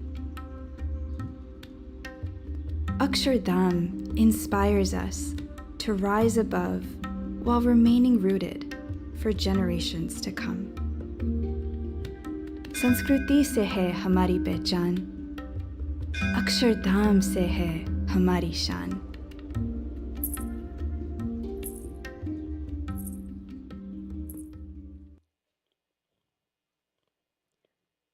Years ago, I visited Assam with my husband on a trip to India. We went to the island of Majuli off the banks of Brahmaputra. Here, we came across several satras or ashrams of the Vaishnav tradition, some dating back to the 16th century. Beyond serving as a place to worship Vishnu Bhagwan and Krishna Bhagwan, these satras served as centers for art, culture, and learning. Being there was a serene experience, allowing me to rest my mind, all while feeling the richness and the pride for this richness in our traditions and teachings. Mandirs have preserved our Sanskruti for centuries. Through carvings that depict stories from ancient Hindu scriptures, or through the rituals of arti, thard, and devotional offerings, through dhyan and pratna, mandirs have served as places that strengthen our faith and preserve our past. It fills me with pride to know that these traditions, our Sanskruti, have sustained and endured through civilizations, despite many storms. And today, in this legacy of inspiration and preservation of our Sanskruti, Akshardham takes form on American soil. Like the mandirs of the past, Akshardham will help sustain a profound connection with our ancient roots and heritage. But how will it do so, being so far away from India? A few days back, I had the opportunity to visit Akshardham after dusk. It was an incredible sight. What struck me is how landmarks like Akshardham enrich our global heritage.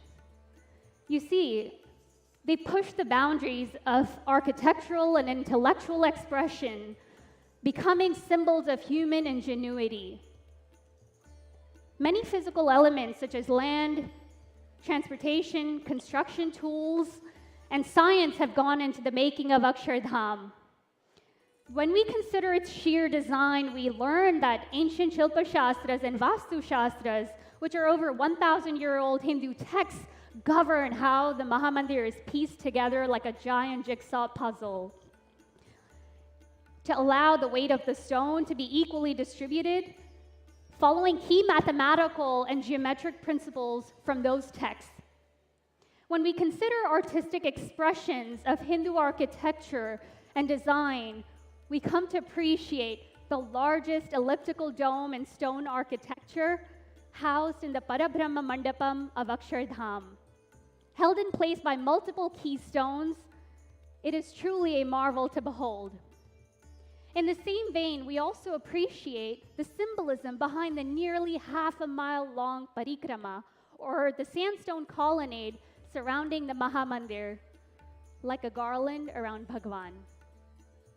The incredible skill that brought to life each of the 78 carvings of Paramahansas from a single slab of stone truly takes our breath away. And the 108 Bharatanatyam poses and 151 unique traditional Indian musical instruments etched in stone along the mandover speak to our values wherein dance and music become forms of bhakti. Akshardham is where festivals will come alive. From celebrating the auspicious beginnings of the new year with Diwali, families, friends, and communities will be able to join in the dance of Navratri, the prayers of Guru Purnima, and the loving bonds of Raksha Bandhan. Akshardham is where spirituality will be nourished and faith will be nurtured. Through weekly assemblies and exhibitions at the Museum of Swaminarayan Akshardham, values of unity, harmony, and tolerance for one another will be strengthened in our hearts. Values of selfless service and better living will be honed by putting them in practice. Shanti, or peace, will flood our hearts as we'll sit and reflect around the campus, whether it's under the canopies of the Nilkant Plaza or by the serene waters of the Brahmakund, whether at the benches under the intricately carved parikrama or along the Vedic path near the Mahamandir. Akshardham will inspire antardrashti, or personal reflection, that will promote harmony between our thoughts, words, and actions. At Akshardham, messages and teachings from global thinkers, leaders, and philosophers of the past, such as Confucius, Abraham Lincoln, Martin Luther King Jr., Mirabai, Guru Nanak, Mahavir, Rabia, and others, will adorn the foundational Jagatipeeth. Hinduism champions universal values such as faith, unity, harmony, and respect for all, believing that the divine resides in all and that the world is one family. Akshardham's Jagatipeeth will embody the inclusivity at the heart of Akshardham. Akshardham will serve as an educational center that will serve and inspire compassion, respect, and diversity in our nation's youth. And beyond being just a beautiful architectural marvel, Akshardham will serve as a living embodiment of our Sanskruti. It isn't just its mere presence that will inspire this experience, but it's its holistic ability, its physical presence that will allow us to experience the art and beauty, the festivals celebrated within, and the spirituality nurtured through devotional offerings, and lastly, the peace that it will inspire within us. That will all come together to make Akshardham a true living embodiment of our Sanskruti. Here's my nephew from a few days back as he excitedly stood in front of Akshardham. You can feel the smile on his face. He's only 5, but he's had the great fortune to be a part of history, a part of the making of Akshardham here in the US. It is heartening to know that Akshardham will connect him and so many others to our Hindu faith and to the timeless values as they grow up in a land so far away from home. For 1,000 years to come, Akshardham will inspire generations after generations to strengthen pride in our Sanskruti, in our collective Hindu-American identity, by nurturing and protecting our timeless traditions. And for this invaluable gift, I'm thankful to Pramukh Swami Maharaj.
Ghanshyam की। हाँ जयकारा घनश्याम की, जयकारा घनश्याम की, जयकारा घनश्याम की, जयकारा घनश्याम की।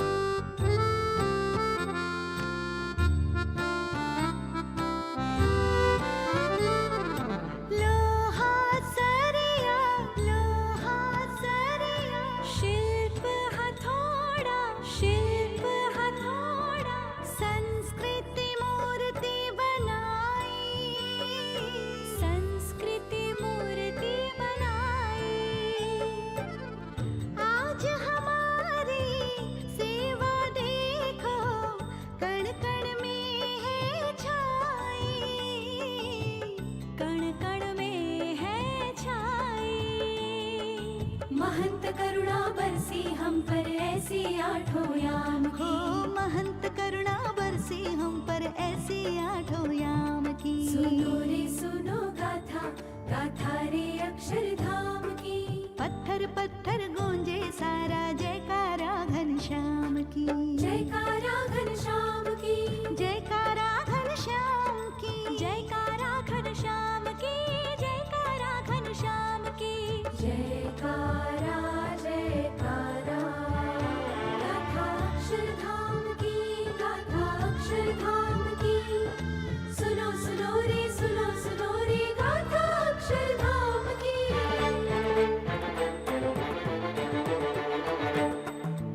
अब तो जीवन भर की स्मृतियाँ अनेक कभी ना भूलेंगे, कभी ना भूलेंगे।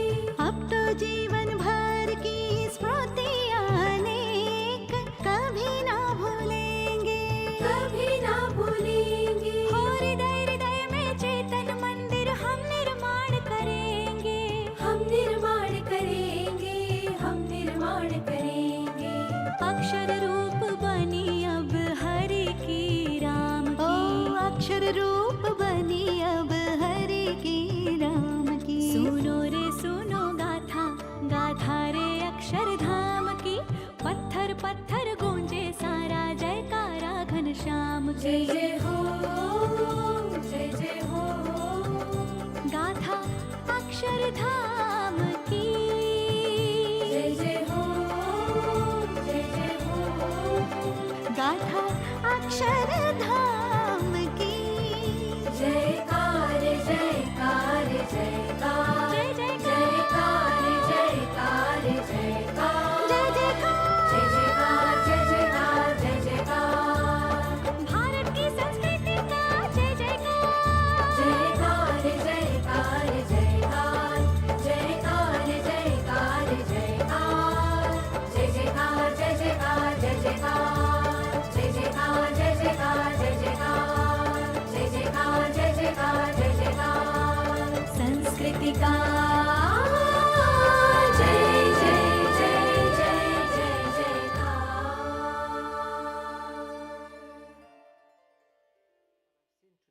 Really mind-blowing. It just doesn't talk to just Hinduism, because the principles of tolerance, of inclusivity, of oneness and of peace are principles that talk to humanity in its entirety, not just to the Hindu religion. The people who have built this have volunteered their time, invested weeks, months, and some of them years of their own time, and yet they've opened it to the community at large, and I think it's a beautiful thing. So a place like this, where many members of the community can come together, really serves to preserve those traditions and pass them on to the next generation. You realize that you're one small person amongst so many people, but under the umbrella of a loving, powerful creator, and you feel it here. It's a blessing. And I feel like my experience here today reminds me of the celebration of the differences between all of us, but all kind of tied together in that universal power. What is your place in this world? And I think Akshardham brings that back to center, which is the true values of the humankind: love, peace, unity, and Bhagavan started that many years ago. And I think this is a torch. We are keeping it alive, and people can just feel that torch that started hundreds of years ago. And I think this is our way of bringing the torch to the Western world. You know, it is very hard to go back to India and travel to, you know, our homeland and truly be in the place of our culture. So having this as like a second home in a way is just so important. मगर यहाँ आने के बाद मुझे और एक अनुभूति ऐसी हुई कि कोई भी सामाजिक कार्य हम करें, मगर जहाँ भगवान का अधिष्ठान है, जहाँ उसके साथ आध्यात्मिकता जुड़ जाती है, तो वो सामाजिक कार्य बहुत ही प्रभावी और फ्रूटफुल, जिसे हम कहेंगे कि फलदायी ऐसा हो सकता है। तो यह आध्यात्मिक परंपरा भारत की ही परंपरा है। भारत से ही इस आध्यात्मिक परंपरा का जन्म हुआ है और वो भारत में ही वो क्या है इसका ज्ञान हमें मिलता है। तो भारत के बाहर भी इस आध्यात्मिक परंपरा को लेकर आते हुए भारत के बाहर जो अपने ही बंधु जो रहने वाले हैं, उनको भी इस आध्यात्मिक परंपरा का एक थोड़ा सा क्यों न हो एक अनुभूति मिले, इसके लिए यह जो प्रयास चल रहा है वो श्लाघनीय है, बहुत ही उत्तम है। और ऐसे प्रयास पूरे विश्व में हो रहे हैं, यह मुझे पता है। Everything that we see here is a stamp of India. When you come here, you see the atmosphere, as I said, is very serene. This tells you about what India stands for. India's culture, India's art, India's spiritualism.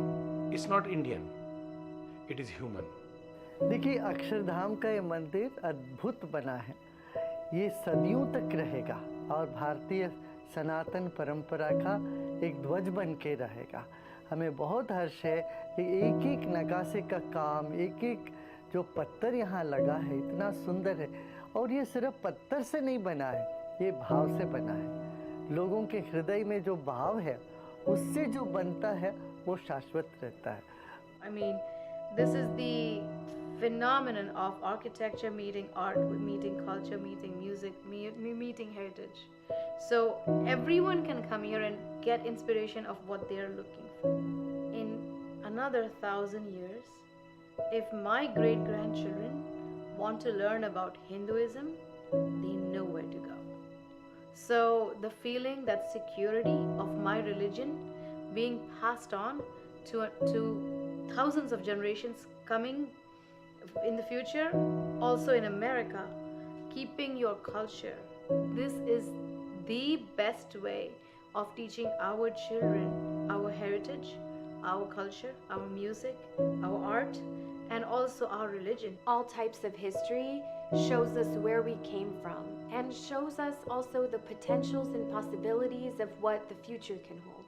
And so having a structure that is timeless like this to inspire our younger generations again and again and remind them of what true faith, loyalty, courage, initiative actually can look like, and motivate them to achieve their best self and be really positive contributors to society really makes a big difference. Here, entire temple premises is attracting people towards dharma. That's the wonder. That's the beauty of this temple. I don't think anywhere else we can find this. Sanatana Dharma is standing for the peace.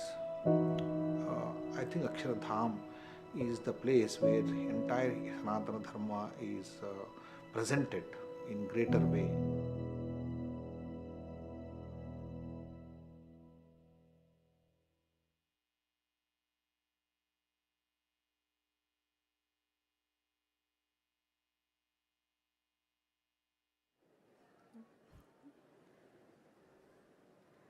Namaste and Jai Swaminarayan.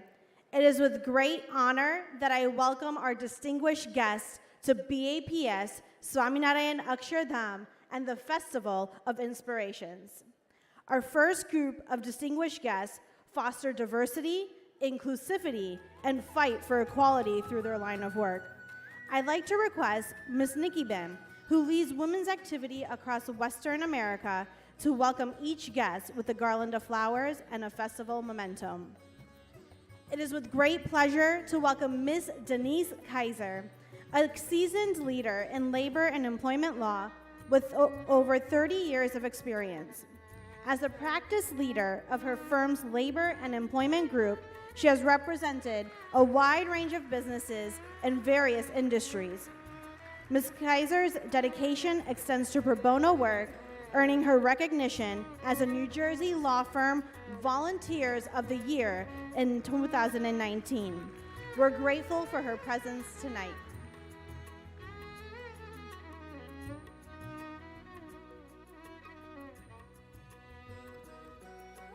It's an honor to welcome Ms. Komal Dangi, a distinguished member of the Board of Directors at the Asian Indian Chamber of Commerce. With a wealth of experience as a CEO in the information technology and services sector, she is a driving force in fostering diversity and innovation within the business community. Ms. Dangi is accompanied tonight by her husband, Sachin Dangi. We appreciate you taking the time to attend our festivities.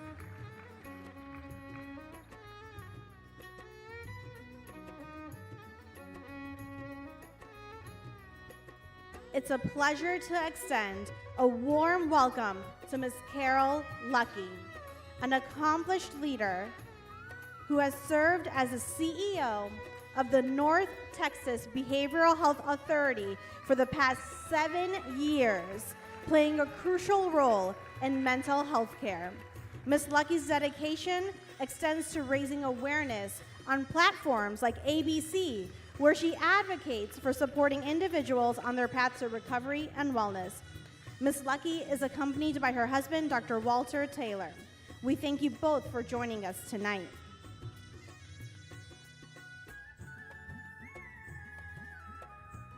It is an incredible honor to introduce Ms. Elizabeth Rabjohn, who is a senior master sergeant in the U.S. Air Force assigned to the Pentagon in Arlington, Virginia. With a wealth of experience and dedication in her role, Ms. Rabjohn is an essential contributor to our nation's defense. She is joined by her husband, Mr. Sanjay Allen. Thank you both for your service and for participating tonight.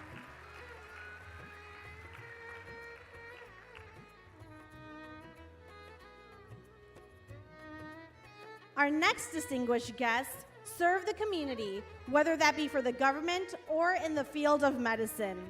I'd like to request Ms. Falguni Ben, who leads women's activity across Western U.S., to welcome each guest with a garland of flowers and a festival memento. It is my distinct pleasure to welcome the accomplished Dr. Sejal Hathi, currently serving as New Jersey's Deputy Health Commissioner and former White House Senior Policy Advisor for Public Health. With an education from Stanford and Yale University, her extensive expertise has led her to speak at renowned platforms such as TED Women, the United Nations, and media platforms like BBC. She is a true trailblazer in advancing women and girls agency and leadership. We're grateful for her presence tonight. Joining us with Dr. Hathi is her husband, Mr. Shields Heil. Thank you both for joining us here. It is a great pleasure to have Dr. Lalita Mason here, a highly experienced OBGYN in Jersey City.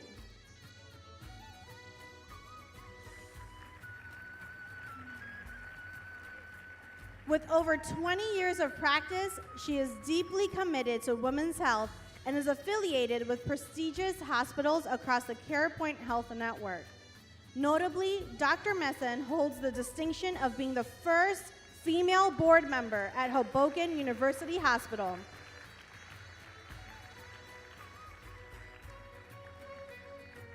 It is wonderful to have you join us tonight.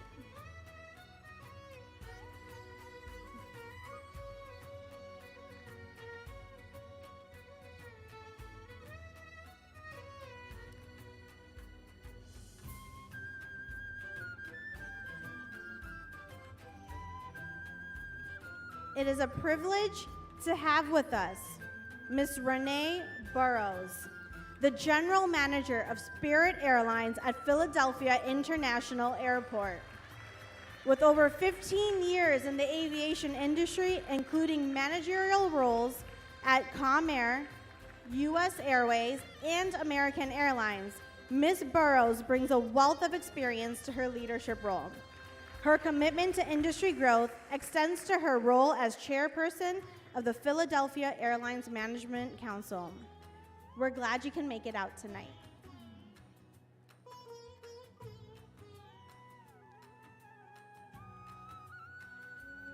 It is my honor to introduce Dr. Purvi Parikh, a renowned allergist and immunologist at NYU School of Medicine. She's an advocate for health policy, a board member supporting underprivileged communities in India, and serves as the national media spokesperson for the Allergy and Asthma Network, making frequent appearances on major networks like ABC and CNN. I'd now like to kindly request Dr. Parikh to address the assembly.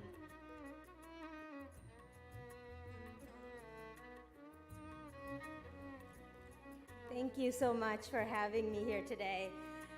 This place is truly amazing. On my way here, I have to admit that I was in a very tense and tired state as I had spent the previous 10 hours seeing patients since early this morning and then battling the rush hour traffic to reach here. But then, as I arrived, was so warmly greeted by all of the volunteers and seeing the sunset over the Mandir, you know, that tension, that stress, all of that immediately just disappeared.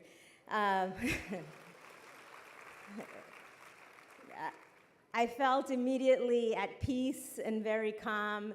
And I know, you know, that's one of the goals of spirituality of this place, of this community.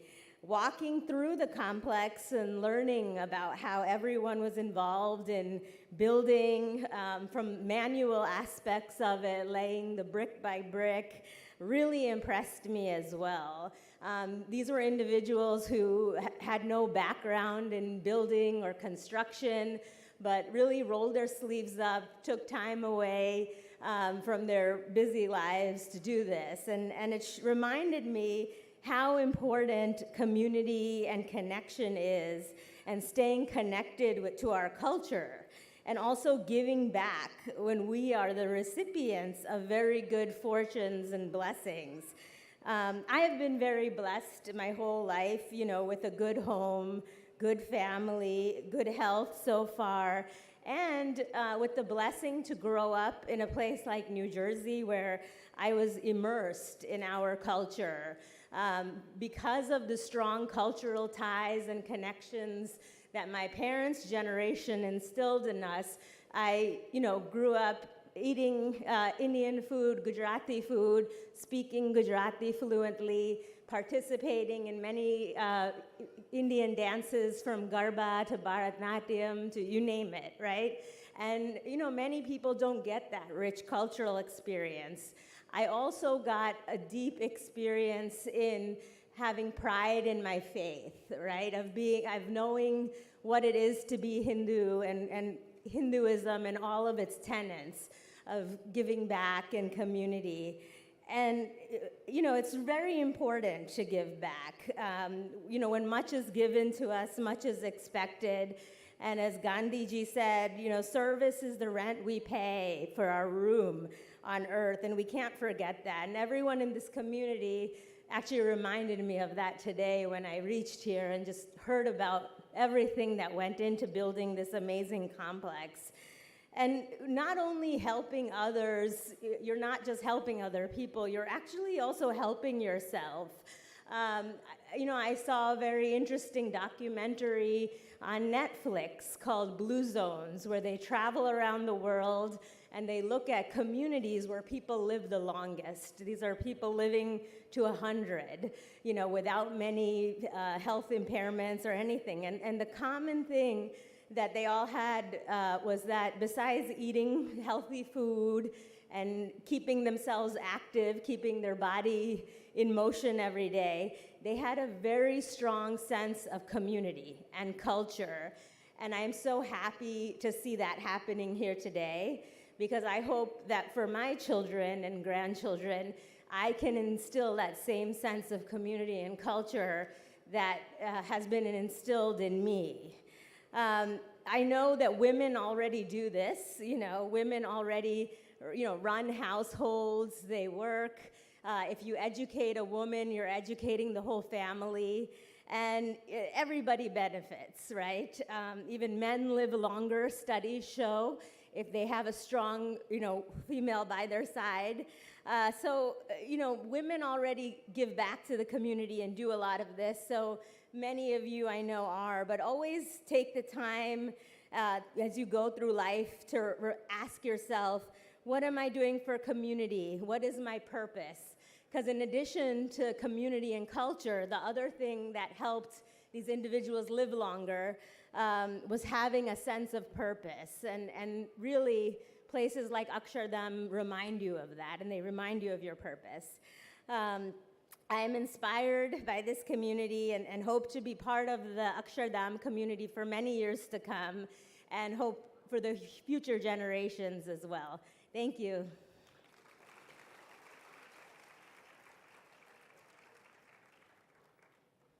Thank you, Dr. Parikh, for your inspiring words and for highlighting the importance of giving back to your communities, a message that is so close to our Gurus, Pramukh Sai Maharaj and Mahant Swami Maharaj.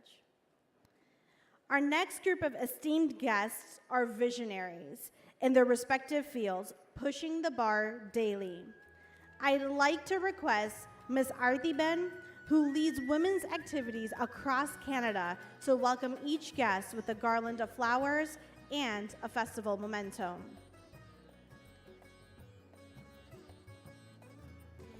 It's an honor to introduce Ms. Rakhi Agarwal, the Vice President and Global Head of Supplier Diversity and Risk at Sanofi. Her role at Sanofi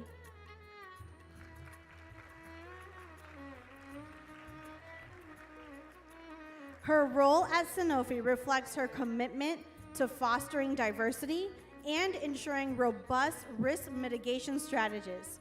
Ms. Agarwal's expertise and dedication make her an invaluable leader in the corporate world.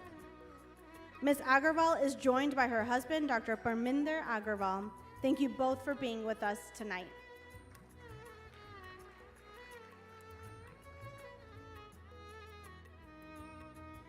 It is a privilege to introduce Ms. Sundari Pai Lutz, Supplier Diversity and Inclusive Procurement Leader at Bristol Myers Squibb.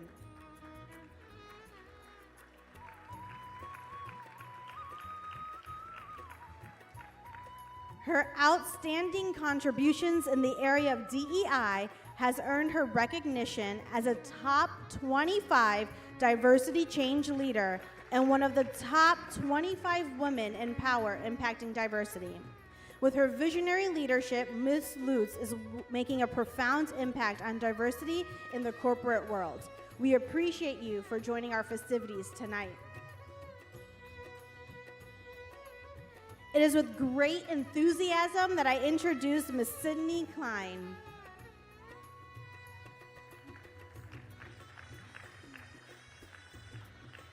Ms. Sydney Klein is a Chief Information Security Officer and Head of IT Core Services at Bristol Myers Squibb.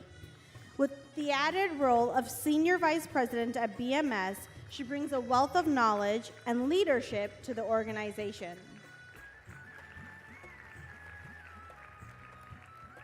Her dedication to ensuring the highest standards of information security makes her an invaluable asset in today's digital landscape. Thank you so much for being here tonight.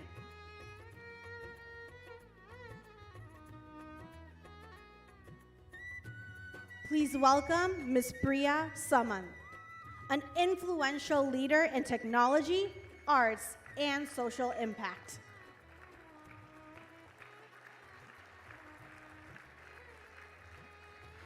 She is the co-founder and CEO of a pioneering NFT company, but her influence also extends to Bollywood. If you've watched the incredible Kashmir Files or the Kerala Story, she set a precedent by serving as an impact advisor, translating the director's vision into a global message that resonates with communities affected by the issues presented in the films. Ms. Samant, we thank you for your presence and time tonight. It's a pleasure to introduce the multi-talented Ms. Gayatri Patel Bal. She's an accomplished actress, award-winning filmmaker, an Indian classical dancer, and a tech entrepreneur. You may recognize Ms. Bal from her appearance in popular shows like Law & Order SVU and New Amsterdam. Her directorial debut, Tina, is now streaming on Disney Plus Hotstar. Please join me in welcoming the dynamic Ms. Bal as I request her to address the assembly. Oh, thank you for inviting me here, and thank you to all of you for everything that you are doing for this community, for our culture, and just our children. You know, I live in Brooklyn, New York now, and I grew up dancing in our community, and my parents would drive. I was raised in Alabama, and so my parents would drive hours and take me to temples and different community events to perform, and that was the beginning of my love for the arts and performance. And today, watching all these beautiful performances, I feel so moved and so reminded of the commitment that my parents made to me to foster a deep love of culture. So thank you all for your seva and devotion, and for the reminder today that without seva, my career in self-expression really is nothing. It doesn't mean anything. So please give yourself a round of applause for everything you've done. I was asked today to share a little bit about my perspective of what it means to be a modern woman navigating modern society and still staying true to myself. This is actually a topic I've thought a lot about actually in the recent weeks. About 21 years ago, I dropped out of college. I was 19 years old. Don't tell anyone how old I am, though. I was 19 years old, and I wanted to be a Bollywood star. And my dad said, well, if you're gonna do it, you have to do it now.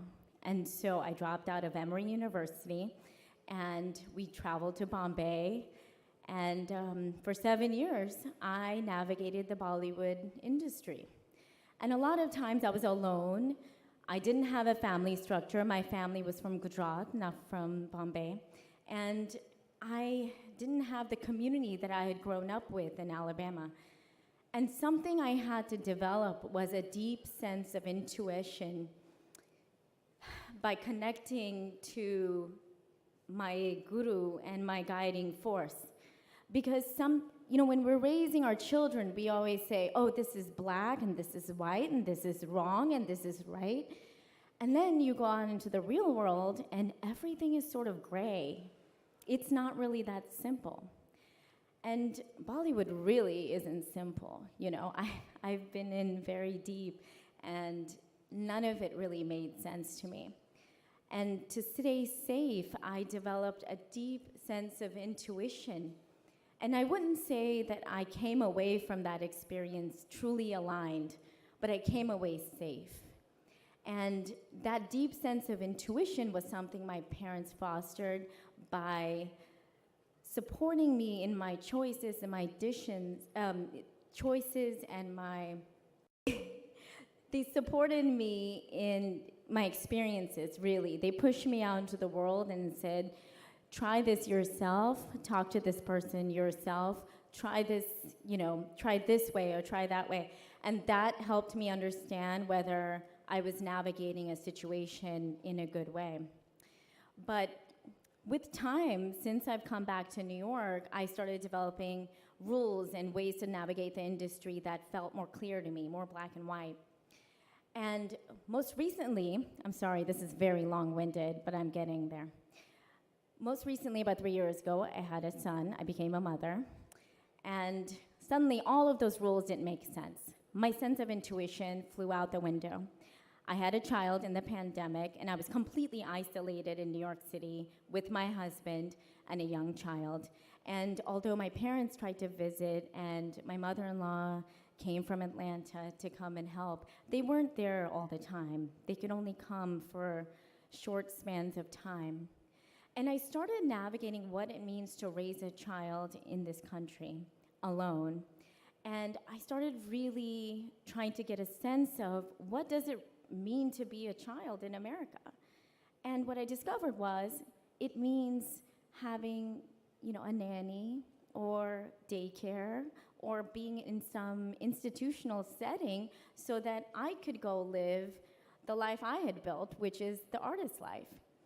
And so for the last 3 years, every time I would meet someone, because I was so lost, I would ask, what are you doing with your child? Who takes care of your child when you're working? And, what type of school is that? What do they learn there? And I was trying to understand what's happening, and because intuitively it just felt so wrong to put my child in daycare so early. And this is not a judgment on what you're doing for your child care, but for my son, and I felt very unaligned. I did not feel like I was doing the right thing.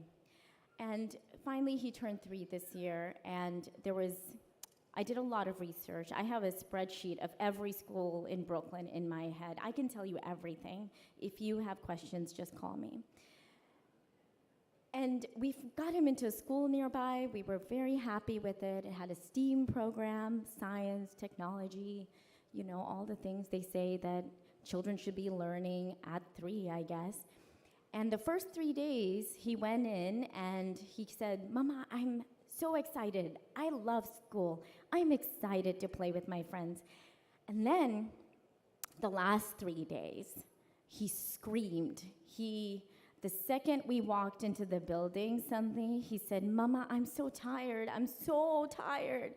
And he would cling to me and would not detach. And so that first day, I thought, I overdressed him. And you see, from day one, I'd already been feeling anxious. But everyone tells mothers that they're always anxious and they're always worrying, and it's all for nothing, and it doesn't really matter what school they go to. That's what the universal, note has been to me as someone who's been so worried all the time. And on the second day, I dressed him appropriately. Again, we went in, and he sat down and seemed totally fine, and then suddenly had this full screaming fit. And finally, I, took him off me, because it's really like a physical action of tearing him off me, and gave him to the teacher.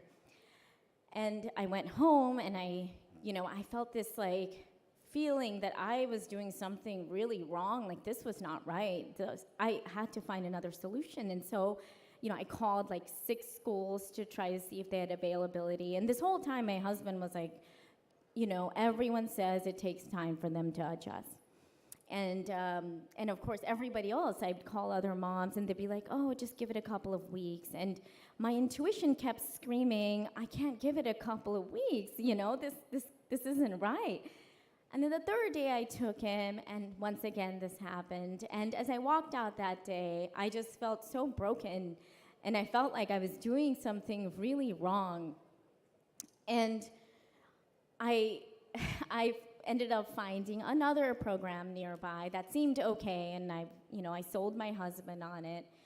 And I thought, okay, I think I'll do this program. And when I went to pick up my son, I opened the door to pick him up, and he didn't make eye contact with me. And my son is very bright, and he's a really happy kid. And he didn't make eye contact with me. And I thought, oh my goodness, this is the beginning. This is when we stopped listening, to our own children. Because he was telling me this morning and the morning before and the morning before, he said, I don't want to go there. I get tired. And in that moment, I decided that I wasn't going to send him back. And thankfully, my mother-in-law had planned to take him for the week after, and he went to Atlanta for a week. And I spent that week searching for schools, and the one thing that kept coming up in my mind was nature. But I hadn't been listening to this because I'd been hearing it, I'd been listening to what everyone else kept saying, which was, oh, I sent my kid here, I sent my kid there, and none of it matched like what my intuition was screaming, which was like, nature, bring him to nature. He just needs to roll around in dirt. And suddenly I was called upon to Google forest school. And I discovered this little forest school where they go to school in a park, and from 9 to 3, they're in the park and they sleep in a hammock. And I called the owner of that school, and she spoke to me for an hour and a half explaining the program. And then I convinced my husband, because by this point, I'm pretty sure he thought I was losing my mind, because I had probably toured at least 35 schools in the district in the last year. And this last-minute attempt to switch him was just crazy. And he agreed to tour it with me, and we went to the park, and it was absolutely magical. It reminded me of the schools that our scriptures speak about, that it reminded me of this little gurukul in Brooklyn. And then the owner told me that she was a devotee of Sadhguru. And all of it sort of aligned. And I guess what I'm saying is, that was the moment I realized that I had not been living in alignment. I had stopped listening to my intuition along the way. And so how do we navigate modern society? There is really no real answer. It's going to keep moving. The society keeps moving. One day you need to learn how to code. The next day you need to learn how to do prompt engineering, because AI is now a thing. It changes every day. But developing a sense of intuition by connecting to our spiritual, guidance, to connecting to the force, listening to our intuition, and then acting on that intuition is the only way we can navigate the future. Thank you all. Thank you for listening to me. Thank you, Ms. Gayatri Patel Ball, for such great insight.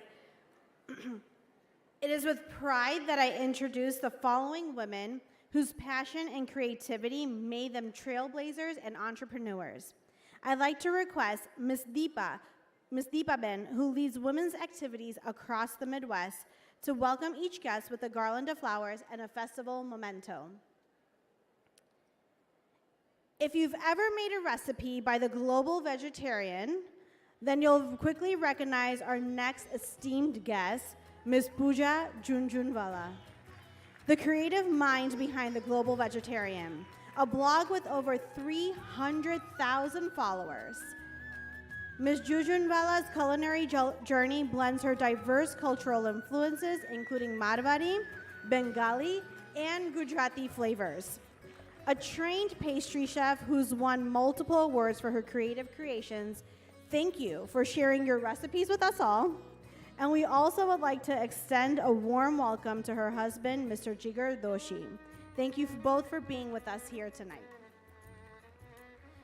Please join me in welcoming Ms. Monisha Sethi Verma, CEO and founder of Who's Cooking. With over 20 years of tech experience, she brings a unique perspective to her cooking. Ms. Verma's passion for empowering individuals in the food industry has led her to create opportunities for community engagement. We're honored that you joined our celebrations, Ms. Verma.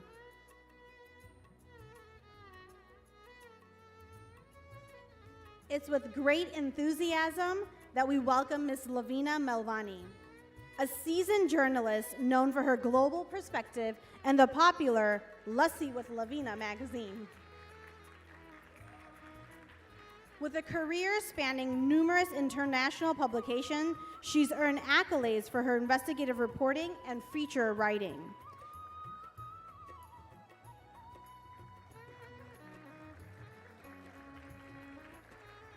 Ms. Melvani is also a co-founder of Children's Hope India, which is dedicated to educating vulnerable children in India. Thank you for partaking in our festivities, Ms. Melvani.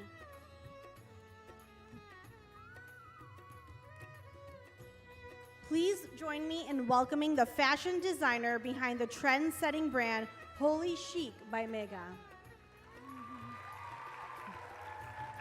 Ms. Megha Rao.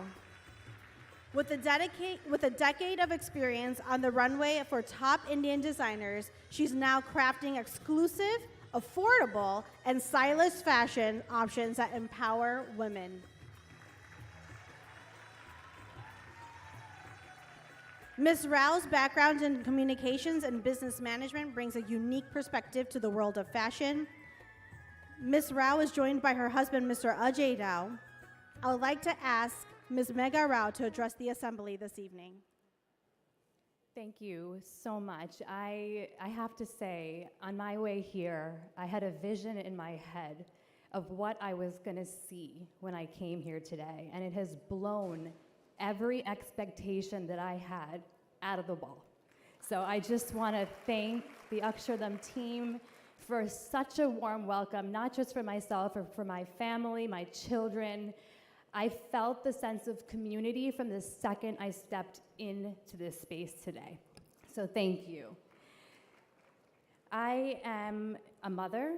I am a South Asian American daughter of immigrants, and I was raised by a very strong woman. My mother, who unfortunately is no longer here with me today, but she was the epitome of strength and power, and a lot of that has translated to myself, to my daughter, to my son, and into the work that I do today as a fashion designer, where I strive to make clothing that empowers women and the next generation.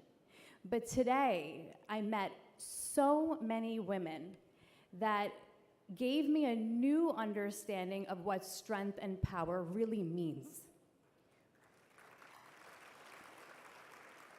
I saw young girls, 20 years old, that have left college for a few years to come here to do Seva. They're wearing pink hats, boots on the ground, and they're in it, and they're here to really make a difference and to inspire generations to come through the work that they've done to preserve our culture, so that it lives on. And that is truly the ultimate form of strength and power, especially for women. So really, congratulations to all of you. I've witnessed firsthand the power of culture and community as a fashion designer who strives to preserve South Asian culture in a contemporary way. And today I saw some similarities between Holy Chic and the Akshardham, especially because of the way that it is bridging the gap and bringing people together, creating a sense of community. It's a celebration of our vibrant heritage, a platform where we can express our cultural identity. Today, I want to encourage each and every one of you, especially the youth in the audience today, my children, Saya and Aryan, to keep finding new and innovative ways to carry our culture forward, the way that we're witnessing within these very walls. Take pride in our roots, in our values that define us, and in the traditions that have shaped us. Let's continue as a community to push the narrative forward. Thank you. Thank you, Ms. Rao, for inspiring the next generation of entrepreneurs. I would like to once again thank all of our guests for joining our assembly this evening. We are truly honored to have you all with us tonight. Jai Swaminarayan.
Swaminarayan भगवान की जय। अक्षर पुरुषोत्तम महाराज की जय। गुणातीतानंद स्वामी महाराजनी जय, भगत जी महाराजनी जय, शास्त्री जी महाराजनी जय, योगी जी महाराजनी जय, प्रमुख स्वामी महाराजनी जय, महंत स्वामी महाराजनी जय, अक्षरधाम महोत्सवनी जय।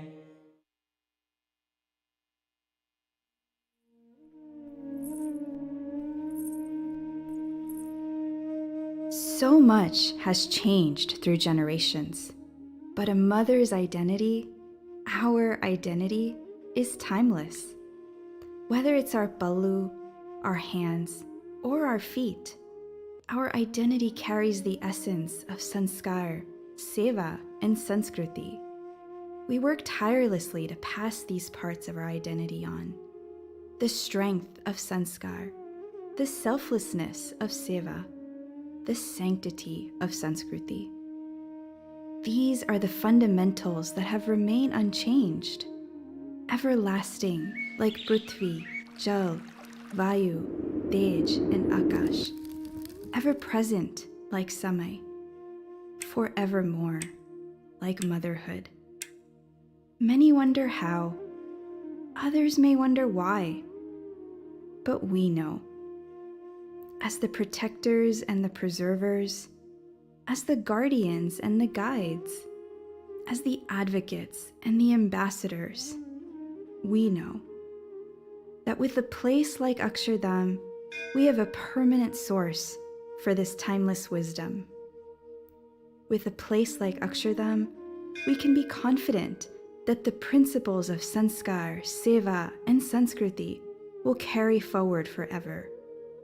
With a place like Akshardham, we celebrate unique inspiration, boundless spirit, and our collective identity.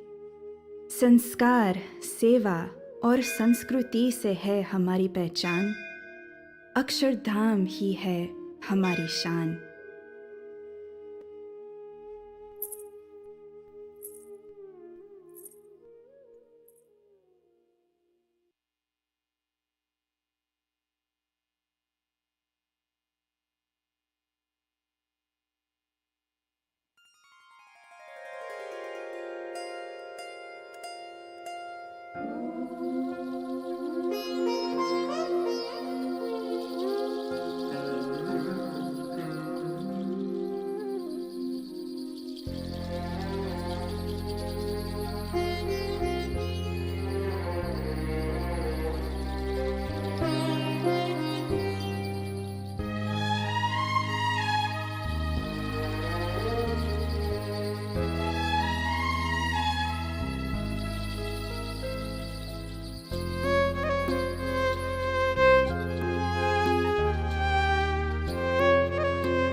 संस्कृति शिक्षक पोषक रक्षक युगों युगों तक अक्षरधाम।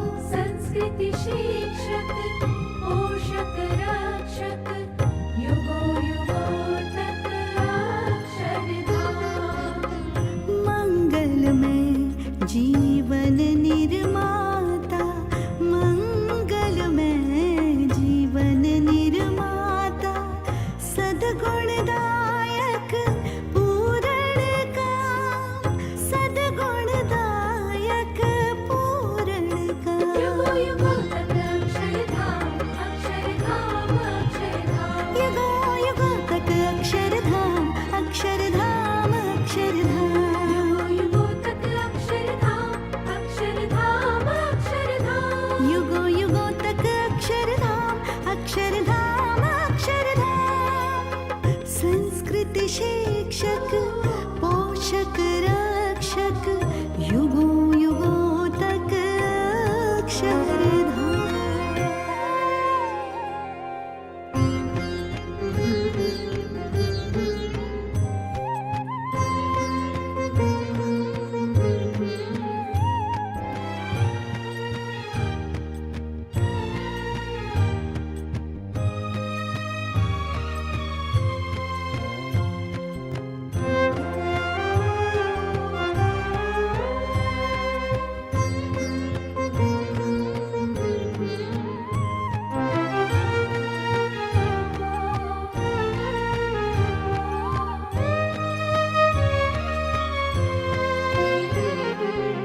अक्षरधाम की मंदिर ज्योति आत्मज्ञान प्रकटावे। अक्षरधाम की मंदिर ज्योति आत्मज्ञान प्रकटावे। अहम भाव अंधेरा तारे, अहम भाव अंधेरा तारे, भीतर शांति प्रसरावे। भीतर शांति प्रसरावे।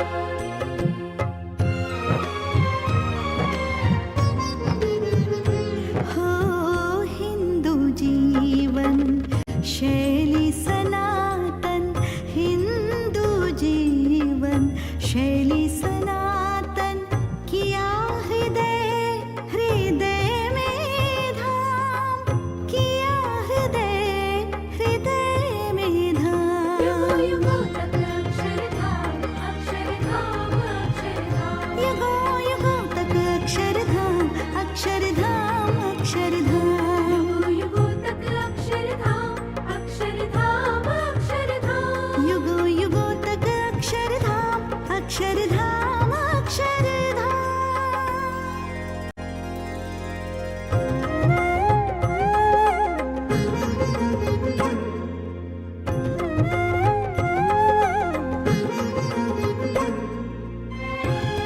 गसगमगसा, निमनिगसप।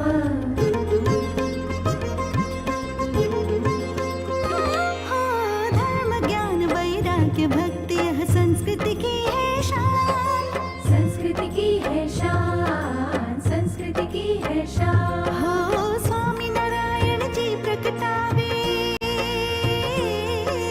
स्वामी नारायण जी प्रकटावे आध्यात्मिक पहचान, आध्यात्मिक पहचान, आध्यात्मिक पहचान। हो गुणातीत गुरुओं में जीवंत, हो गुणातीत गुरुओं में जीवंत, अक्षर पुरुषोत्तम विज्ञान। परम मुक्ति का चरम विराम, युगो युगो तक अक्षरधाम, अक्षरधाम, अक्षरधाम, अक्षरधाम। अक्षरधाम, अक्षरधाम, अक्षरधाम। युगो युगो तक अक्षरधाम, अक्षरधाम, अक्षरधाम। युगो युगो तक अक्षरधाम, अक्षरधाम, अक्षरधाम। युगो युगो तक अक्षरधाम, अक्षरधाम, अक्षरधाम। युगो युगो तक अक्षरधाम, अक्षरधाम, अक्षरधाम।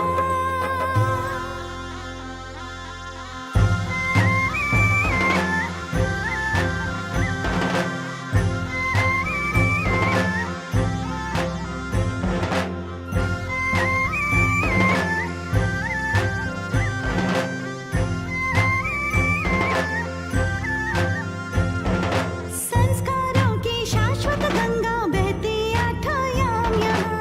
वंदे वंदे वंदे अक्षरधाम। संस्कारों की शाश्वत गंगा बहती आठों याम यहाँ।